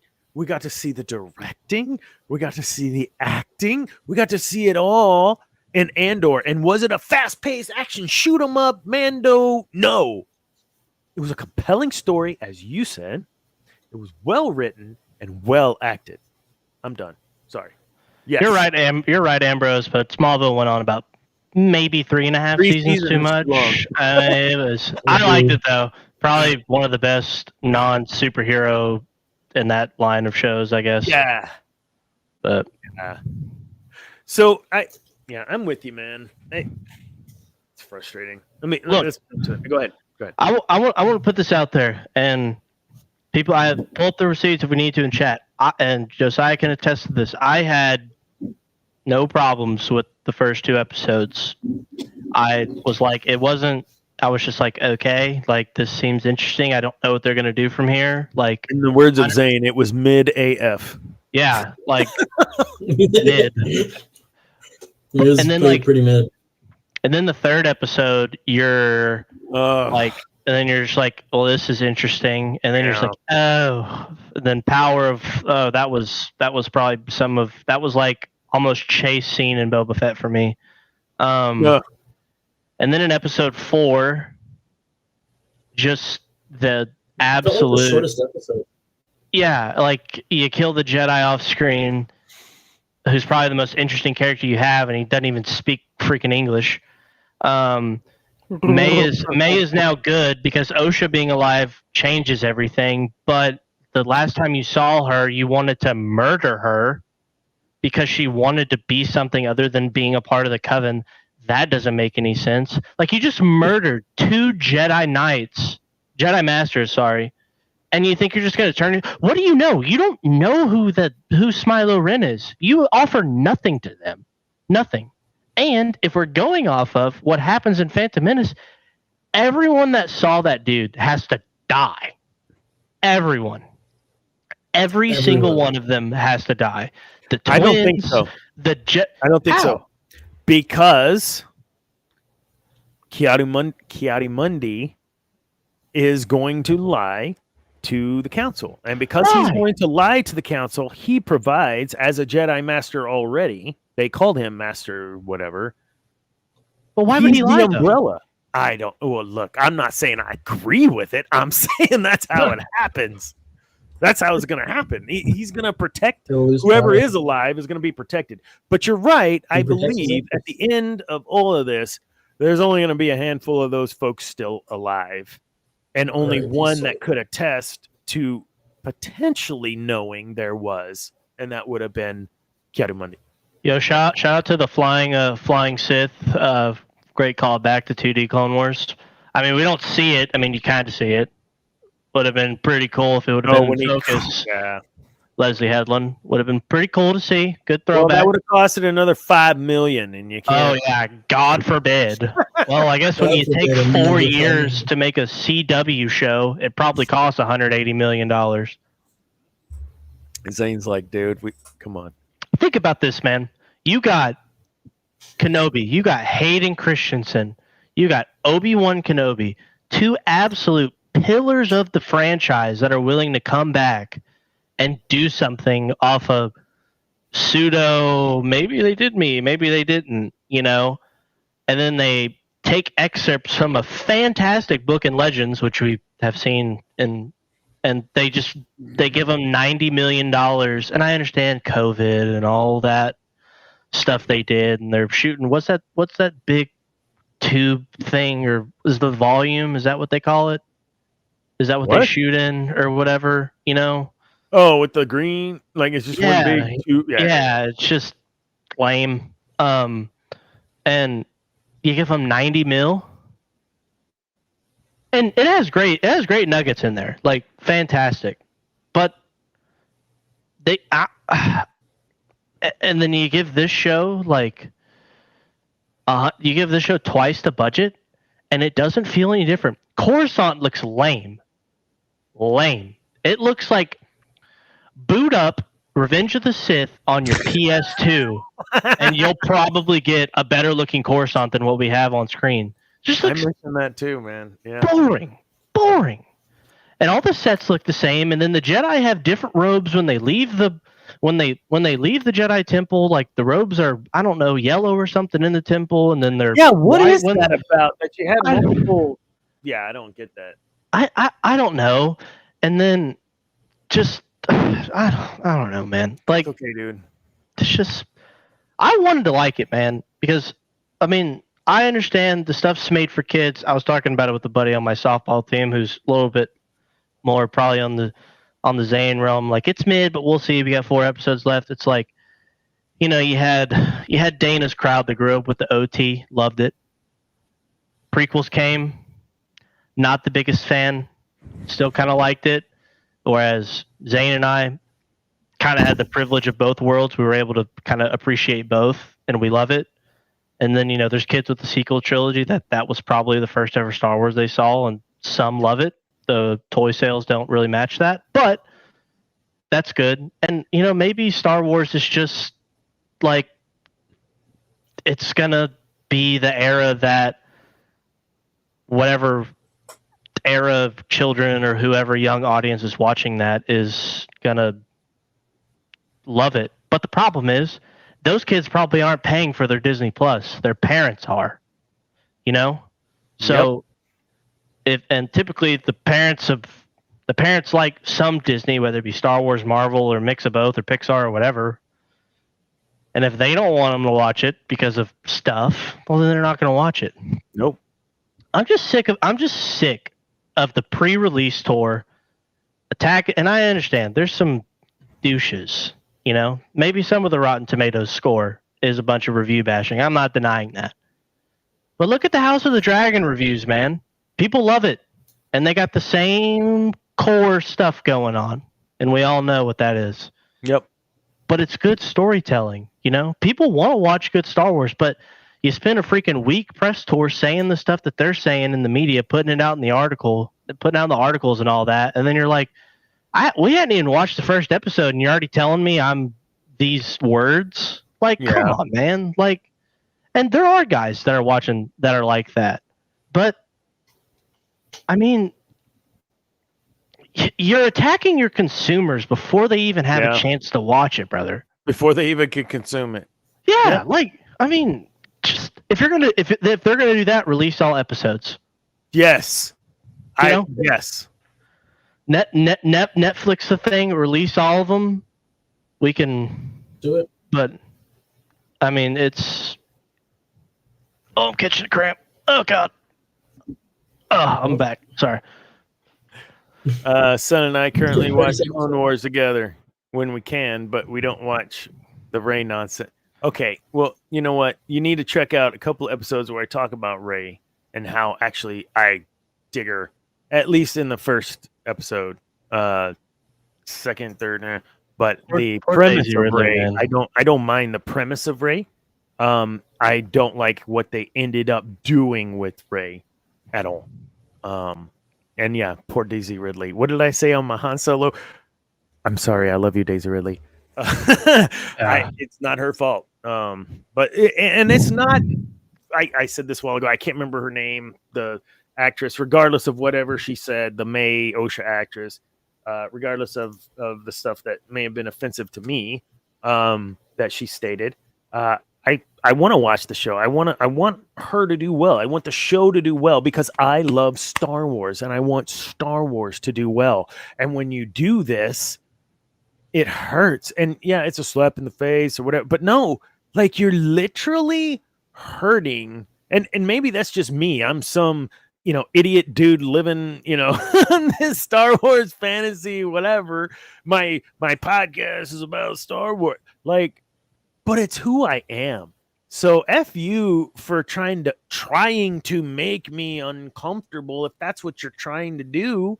Why would you do that? Just to create something that I'm gonna enjoy, man. Like, or that if you Leslie, right? Hey, Headland, if you are that much of a fan as you proclaim to be, then you have the connection that I have deep in my heart with my own kids, with my fam, with anyone that I've come in contact with that knows how much I love Star Wars. And if you love it like that, you're not treating it, from my perspective, as if you love it the way that I do and others. I think in those fair way to put it. I mean, you're right. I mean, in context, her previous comments makes sense in the context that she's talking about. Yeah. With the Trevor guy. The music video was very cringe. That was a tough 3 minutes. But the characters aren't compelling. The writing sucks. I don't feel attached to the characters. We kind of get a tidbit with Soul, and then we just don't get nothing after that. The May and Amanda Stenberg does not play May and Osha different, which I would imagine someone that has been training their whole life to kill a Jedi would probably act a little bit different and carry themselves a little bit different than the person that was raised in the Order and left the Order for reasons we still don't really know yet. There's no change in gait. There's no change in expression. There's no change. You're right. And I don't know if that's her. I don't want to say that's her, as I stated earlier in the show. She's not that bad of an actor. Like, she's not a bad actress. So is it the writing? Yes, we know. It's the same thing in Ahsoka. Yeah. They took Sabine and Ahsoka and did the same thing. And I understand Rebels, they lose their friend. They kind of win, but they lose and whatever. But like they don't show any. No one shows any emotion except the Soul actor when he sees May. Yeah. And I mean, Yord could just. I mean, damn it, Yord. What is your drink? Every time you say "damn it, Yord," you got to drink. And I mean I don't know her name. Did he have to have his shirt off? Do we have to have a Kylo moment every time now with someone's shirt off? Come on, guys. Seriously, was that necessary? He is jacked though. No lie, or not jacked. He's kind of lean. I guess. He's lean. But, I wouldn't give him jacks. Sculpted. Yeah. But carved. Was it necessary? The actress that plays the Padawan to Yord, she's cool. I liked her in Logan. You're talking about Jackie? Yeah, just none of the characters are compelling, and I don't care. I mean, the Wookiee Jedi is interesting. He dies off screen. That's awesome. Apparently, Hey, if you slash them with the lightsaber, they die. If you stab them, they don't die. Yeah, I don't get that. Unless you're Qui-Gon. Unless you're Qui-Gon. I don't know. I mean, we still got 4 episodes. It's still infinitely better than Boba Fett as of now. I mean, infinitely is a strong word. It's a couple points better than Boba Fett right now, but I don't see this getting renewed unless they only spent $20 million of the budget on the first 4 episodes, which is highly unlikely if I know how math works. They probably will not be getting a season 2, and then they will blame it on us for them not getting a season 2, not holding themselves accountable. They already did. They're canceled. They're not doing a season 2, or they are. Or they're already blaming. No, they already blamed us. Oh yeah, but they're gonna keep blaming us. If I take a Rotten Tomatoes review plate and try to pass it off as a steaming pile of chocolate pudding, and you take a big bite and you're like, "This tastes like shit," You know what? I'm gonna say it. I'm gonna tell you what it tastes like. And so far, it doesn't taste like that, but it like it's They got a clean house, man. They got a clean house. They got a clean house from Disney top to bottom, everywhere, everywhere. They have to clean house top to bottom. Look, it's easy for us to say that.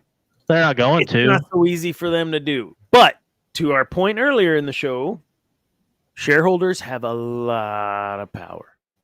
And either Iger, according to Ambrose, Iger just wants to run it into the ground, which and sell it. It seems that way. And sell. Yes, that's what it seems like is happening. 100. He talks like a man that's going to sell something. The most truest thing Ambrose has said today.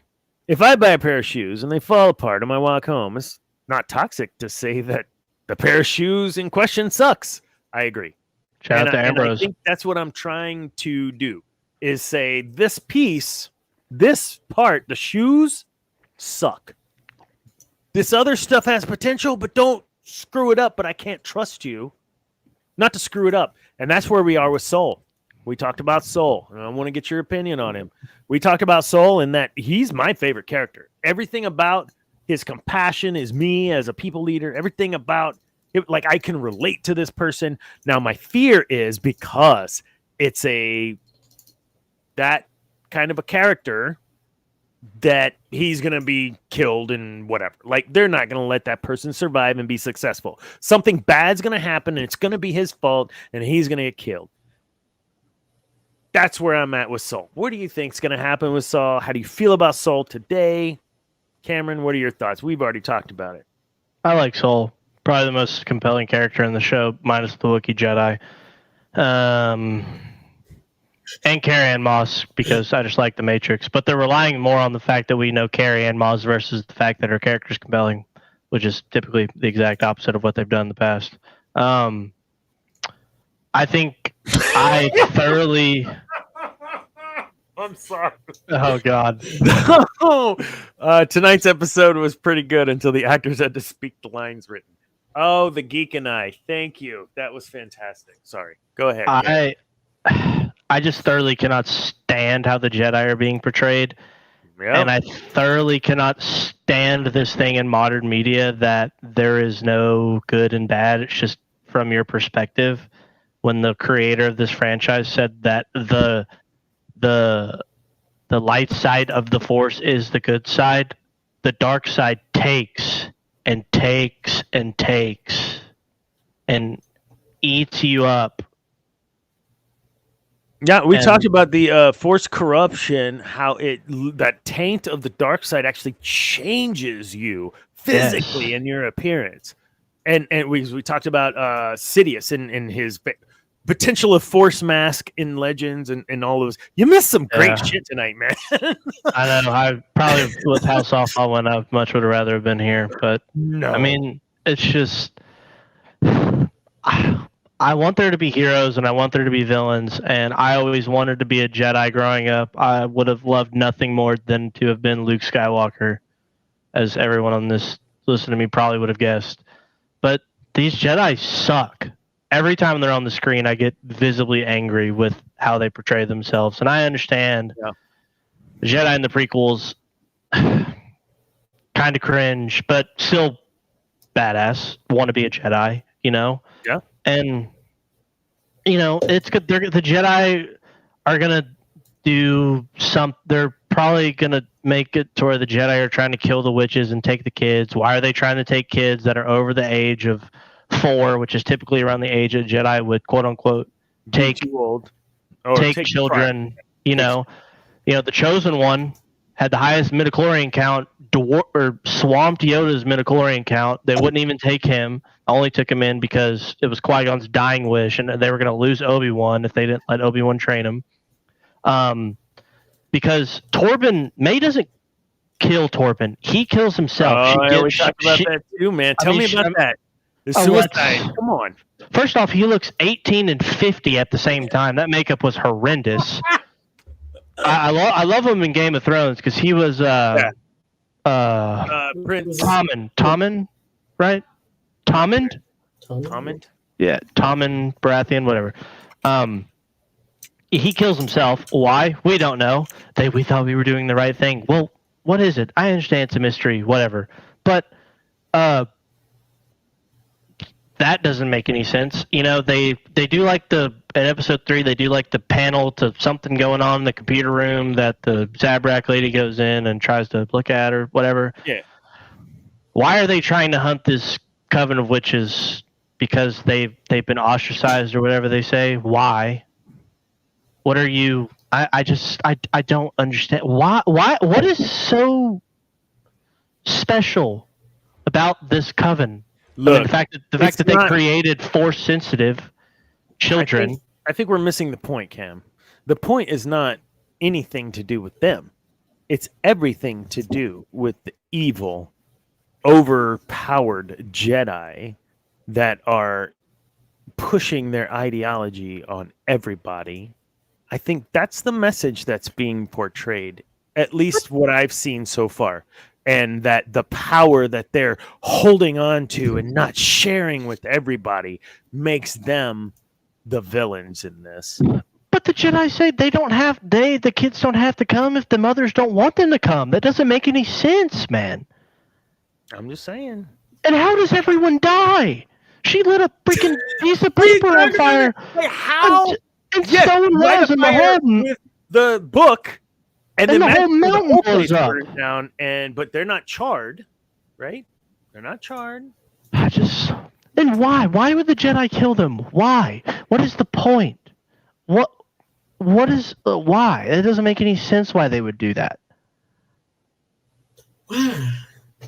So if the Jedi were so entrenched in that ideology of we must extinguish these other whatever, that's BS from the vantage point of the prequels.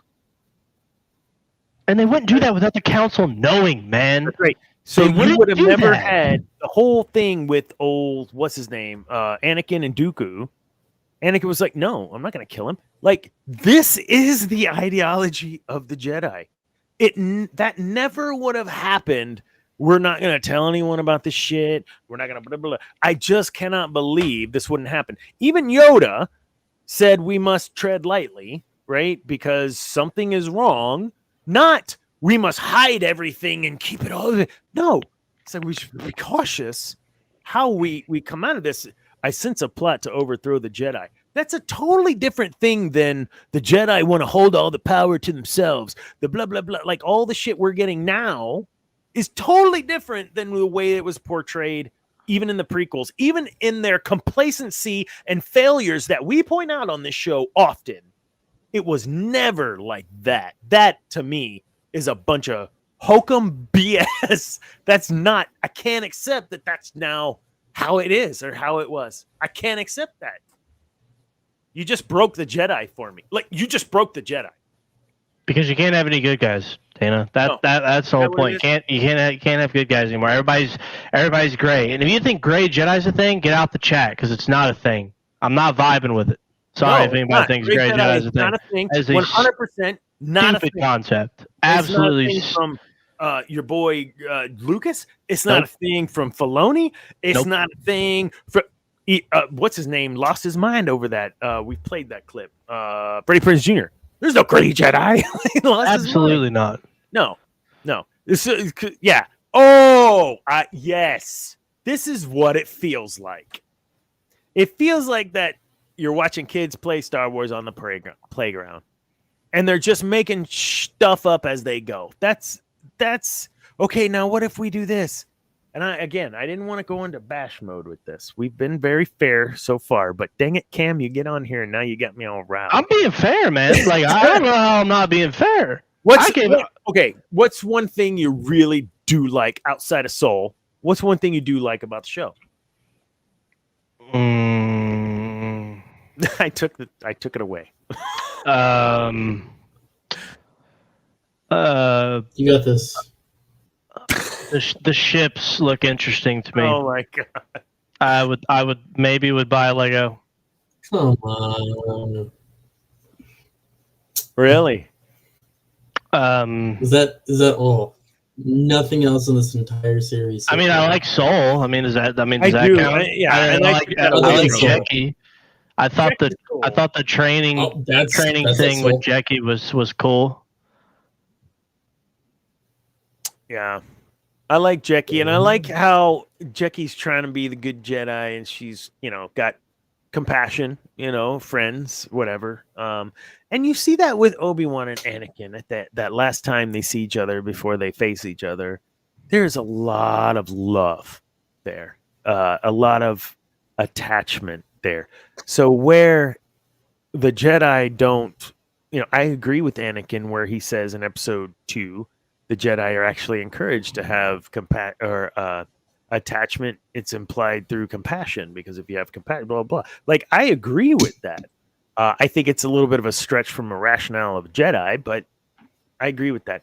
That's not what we're seeing. There's only one Jedi, from my perspective, in this show that's portraying that Jedi that we have learned that can be compassionate, and it's Saul. That's it. None of the other ones seem, at least from what I've seen, to have that level of care and compassion about the whole and about the individual, like Obi-Wan, like Anakin. Anakin gave his life, or put his life on the line for clones. Like, that's Jedi. The clones like fighting with Anakin because he was in the trenches with him. He was one of the few Jedi. They saw it in the Ahsoka show. Mm-hmm. He's marching into battle, brother. He's dying. He's dying with the homies. Yeah, dying with the homies. I mean, but you're not going to throw Yoda out there. He's tiny. I mean, one little bolt. I'm just kidding. I don't know. I mean, it probably could get a little bit better. I don't know if it's going to. They have 4 episodes left, and I feel like we know nothing. The episodes are all 30 minutes. I mean, what are we going to get? So that means they're like 28 minutes, 27 with creds. That's true. I mean, like, what? If we're going to do that, make it animated. You can do so much more. You can show so much more emotion, so much more better, compelling storytelling, Whereas every Sunday night, there's a large portion of a fantasy-loving fan base that's tuning in for a 65-minute banger on HBO. Yep. Because they took some source material. It's a small portion of the book. I've read the book. Like, they could do a lot more in terms of overall Targaryen history, right? And they took that, they changed some stuff up to make it fit for current stuff. You know what I'm saying? Mm-hmm. But it's still good, man. So they can do it. Problem is, like, I don't know what Ambrose says. We got simple-minded children in the writing room. Yeah. You can go watch a Battlefront 2 graphic animated Star Wars fan film or on YouTube that's 5 minutes long, that shows more, that's more compelling and easier and just captivates you on freaking YouTube, that somebody made with a desktop PC, that shows more love to Star Wars and actually feels like you care, But God forbid you want something good, God forbid you want to feel like Star Wars, Yeah. No. This comment, I agree. Mace Windu is saying he's too dangerous. Yes. But that's the conflict that you have watching. That's different than what we're seeing, how the Jedi are being portrayed now. Would you agree? Mace Windu saying he's too dangerous to be left alive is way different than hiding the fact that there is. That's totally different. Anakin went and told him that this is the Sith Lord they have been looking for. They pull up 5 deep to the Chancellor's chambers, and he freaking kills 4 of the homies. Yeah, in there's a 30 seconds. So the novelization of Episode 3, there's a video clip that shows how long that actually lasted. And while in the movie it lasted several minutes, it literally only lasted like 90 seconds. Sidious is a badass. Like came like within like I know it was like no, it was like boom, done, and now it's him and Mace. That's how fast that shit was. Well, he was a master of all forms. He didn't even like using a lightsaber. I mean, he's literally the final boss of Sith, brother. Yes, the final boss. Absolutely. It's like an Elden Ring. Yeah, he's literally an Elden Ring DLC boss on steroids. Yeah. With you would more have steroids. to pay an extra $50 for that boss, and you would do it because you knew how badass it would be to get it. And that, of course, the armor afterwards and the sword. But man, no, you're absolutely right. Palpatine's badass. We've killed that topic to death. Windu had already confirmed he was a Sith, and his buddies watching in front of him. Yeah, that whole bit, I think I can agree with the Jedi being a little too full of themselves in certain aspects in how they manage stuff. We've talked about that on the show. But what they're doing right now in the Acolyte is essentially trying to say that the Jedi are the controllers of who can use power. That's what they're trying to say. And I know what you're trying to do. And that's crap, that you're using our universe to push that garbage. I know what you're doing. And we all know what you're doing. And we're not going to say it because we want to still have a freaking show and not get canceled. We know what you're doing. That's what I want to do, man. It's wrong. You're killing an entire franchise just so you can try to prove a point that doesn't exist. All right. Dana, you're not a real fan. F you that. Don't like it. You're not a real fan. F that. No, yeah. I'm a real fan, and I believe 100% in all the beauty that is Star Wars that George created. Like this clip that I'll choose to play. Thank you very much. You guys have seen this because I shared it with you all. And then we'll get out of here, man. We've been on like way too long. My bad. It's only been 2.5 hours. It's only been 2.5 hours. Zane hates it when I get on. No, we were waiting. I was waiting until you got on, and then I left. He's locked in. He's locked in. I was locked in when we were talking about Kiadi Mundi procreating. Okay. Oh yeah, man. You went. You gotta watch that. Yeah. Put that in Acolyte. Yeah. All right, later, Ambrose. Here we go. Someone text. Wait, someone text. All right. Share. All right, here we go. We got no volume. Look at Lucas. He's so happy. I'm not seeing nothing. Oh. Yeah, I'm seeing faces. For all.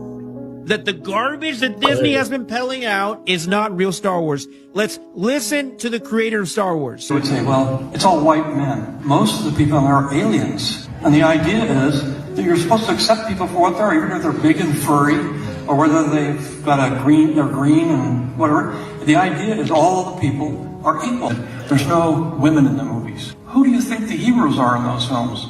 What do you think Princess Leia was? She is the head of the rebellion. She's the one that's taking this young kid that doesn't know anything and trying to save the rebellion. She's the hero of the movie. When I sold the company, I just sort of said, I had a baby girl, I got married, I had a different life, because I knew it would take me another 10 years to make those films. And I was 69, and I said, I'm not gonna be doing this when I'm 79. It's time to let go and let somebody else do it. Then they started other ones when I sold the company, and a lot of those ideas that were in there sort of got lost. But that's the way it is. You are not going to believe.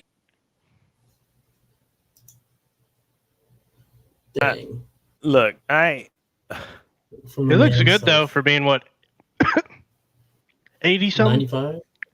95. So I've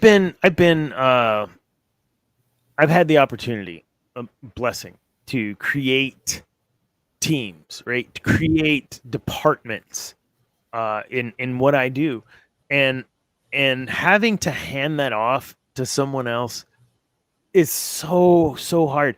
And this is some tiny little who gives a crap support group. I can only imagine how much sleep or how many tears this man may have shed just because he had to let loose of his baby. And then to see what's happening with it with zero control, I'm with him. I'm with him where he's no longer being silent about it. He's like, you people who are trying to do whatever you're trying to do, you're missing the whole freaking point of Star Wars. Star Wars is about, and we did touch on this earlier, that evil empire of fascist, crazy races, whatever, speciesists, xenophobe, whatever. Like, yeah, they had their way of wanting things run. And the rebels were the ragtag group of everybody else. And they were able to defeat because of motivation, because of inspiration, etc., etc., etc., but mainly because of one, and I'm going to get emotional, Mon Mothma is the one that did it. Leia was an instrument in that, but it was Mon Mothma who orchestrated it all behind, with Bail Antilles behind her, with Bail Organa behind her. Like, she had men helping her. She was the leader, though. How do you miss this in Star Wars? How do you miss that Leia is an absolute badass? How do you miss all of those parts of Star Wars that truly do make it accessible for everyone? How do you miss that? Okay.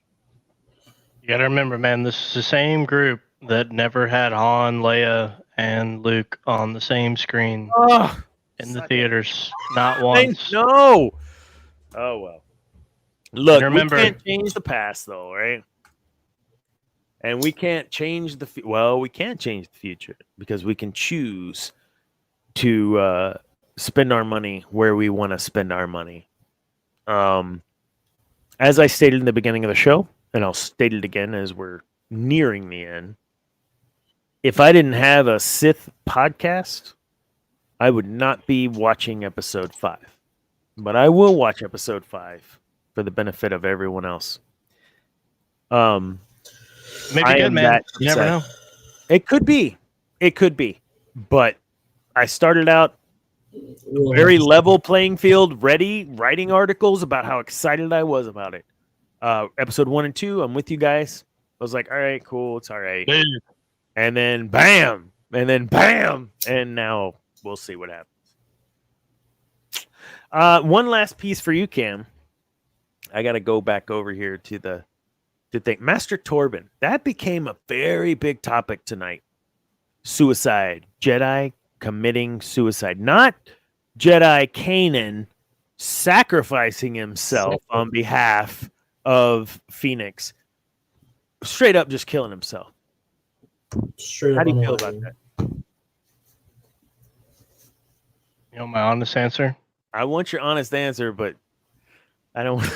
Yes, I want your honest answer. I'm going to put it out there. I mean, suicide as a whole, really tough topic to talk about for me personally, but stupid. It was absolutely stupid. She's doing the freaking karate, trying to hit him at the force bubble, you know, shout out Seer, Jedi games, you know, type deal. And he doesn't do anything, and then she brings a poison, and then he's just like, okay, I'll kill myself. But like, for what, man? Yeah. We don't even get we don't get anything. And you know what? It's gonna get swept under the rug. That was 3 episodes ago, brother. It pisses me off because it seems that, you know what, if you feel, regardless of what the actual issue was, if you feel you're responsible for the entirety of it, don't seek out the truth or facts. Just kill yourself. Yeah. That's the message I got. That's probably not the message they were trying to convey, I would hope. And so what was he going to do? if May didn't come. Yeah. Is he just going to sit there forever? And how does she know I'm going to bring him poison? Like, where is the story? That's your point, right? Like, where's the story? It's horrendous writing. It's horrendous writing. That's what it is. Really interesting character. Really good actor because he's done well in other critically acclaimed shows. And he just, unfortunately, I mean, it's like Henry Cavill with Superman, man. I mean, there's only so much they can do to work with, you know. Yeah. But we just got to accept it, because if we don't, then we don't like Star Wars. Yeah, we're the bad guys. We're the bad guys. Look, it's 33. 2.5 hours, longest show ever. I'm about to pass out, but I'm glad we got you on, Cam, just for a few minutes at least. Next week, I know you may have something else, but we're gonna go over episode 5. We won't touch 6 because it would just be out. We'll go over episode 5, but we're gonna be talking about other stuff. This was just a solely Acolyte episode, just because we hadn't been meeting in the last 3 weeks. So my wine is empty. My TikTok has stopped. Cameron has given his at least 3 out of the 5 points I think he had to make tonight, and we'll give him plenty of time next time he's on too. So where's some Boba Fett? I'm gonna put that out there. It's not my least favorite. That's true. I would agree. Even though they got Luke Skywalker right and Book of Boba Fett, I hope you're having a terrible evening, Ryan Johnson. I think this was probably the most involved we had from our viewership. So thank you all so much. And I mean that. Any sort of involvement just keeps this show going. We couldn't have gone 2.5 hours without fan involvement, or at least people watching the show. I wouldn't call you fans yet.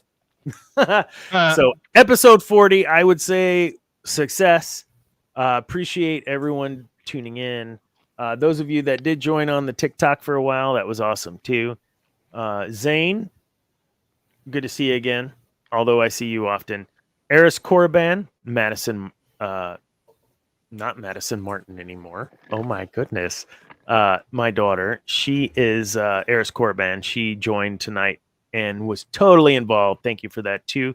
Ambrose, and of course, Debbie, and we can't forget about Josiah. I almost did. I was like, God, what's his name? Josiah. Love I'm not gonna Josiah. forget about you, my friend. And I'm sure there was Charles, thank you. You created a piece that we talked about for a good 20 minutes. So thank you all for all your involvement and engagement. Cameron, thank you for spending the time and coming back after your game or games. Terrible evening. This is the highlight of my evening, man. I'm so glad I joined. Good.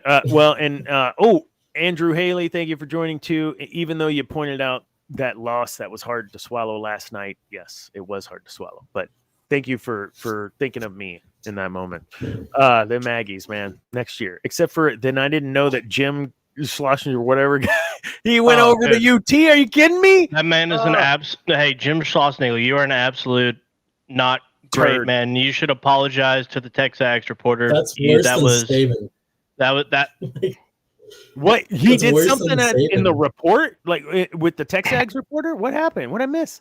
Well, the Texags reporter asked him straight up about the rumors about the UT job, and he freaking snapped at him, said it was disrespectful. I took the job at A&M, then never take another coaching job. Literally last night. Oh my God! And they're flying. They got the Bluebell this evening or this afternoon, 3, 4. I don't know. Right when the news was breaking. Oh my God! Absolute breach of the Aggie honor code, my friend. See, you got some skin in that game. You got that ring, don't you? I do, baby. Yeah, Class good of for you, 21. man. Look at that. All right. Yeah, I don't have. I mean, I have a ring. It's ACU though, not ACU. Go Cats, baby. Yeah, that's right. Cats. So when Aggies played ACU, which never has, I don't think ever happened. It was here at Kyle Field, so I got to go to that game. So I got to where I got my doctorate from, Abilene Christian Wildcats, played Texas A&M Aggies. I got to be in the stands with my 12th man jersey, but I had my ring on, and the people right in front of us were Wildcat fans in all purple, white, and they score or they blocked a. I don't remember what it was, something in the first quarter, and they ran back and almost got a touchdown, whatever. And I'm like, yeah, screaming. But I got my 12th man jersey on. They were like, what is this guy? And I was like, no, it's okay. I got my ring. I'm a Wildcat too. My wife works here. I gotta whatever. So no, thank you all. This was a great show. We'll have another one next week. Even if you got to come on late if you can. We can't go 2.5 hours ever again. This was too long. We need to figure out something where we can bring on the viewers. After dark, baby. After dark, we've been talking about it. We got to figure that out, and we'll figure that out here in the next week or so. Again, in about 2 weeks or so, will be 1 year of the Sith Dominion on GNN and of the Sith Dominion period. I celebrated 1 year at GNN back in April. I am no longer writing at this moment. Just for those of you that do appreciate the article from Dana every now and then. Not writing right now. I just needed to take a break. I've been pumping out 2 to 3 articles, 4 or 5 articles, sometimes a month, and I'm just tired. So, but we'll keep the show going. I don't think there's anything else. Anything else you got for next week? You got that show with Bo Moore coming up? Mm-hmm. I have that show with Bo Moore this weekend. This weekend at the Little Longhorn Saloon in Austin. And check out Twitch, Little Longhorn Saloon. They may stream it. I know they have a channel. Cameron, what do you got going on this week, man? Whole lot of nothing. I'm trying to play some golf. Yeah. Oh, we need to figure that out. We need maybe this weekend or something. I don't know. We'll figure it out. All right. All right, guys. Nothing but love to the Star Wars fan base. No matter how toxic you can be, no matter how loving you can be, just know we do have in common a love for Star Wars. And always start with that, man. There's no need to get nasty and hairy on individual people. Everything we did in this show, with the exception of calling out Leslie Headland once, maybe twice, but not that. We're talking about the show. No personal attacks, and that's how we got to do it. I don't like it whenever we see these fandoms start attacking people, and we're not going to do that. So appreciate everybody's restraint, except for Ambrose, who sometimes, I don't know if you're still on, Ambrose. I'm just giving you crap. The writing's not good, man. People said the same thing about George. No, 100%. It's terrible. It's fine. It's terrible. Terrible writing. All right. Folks, we will see y'all next week.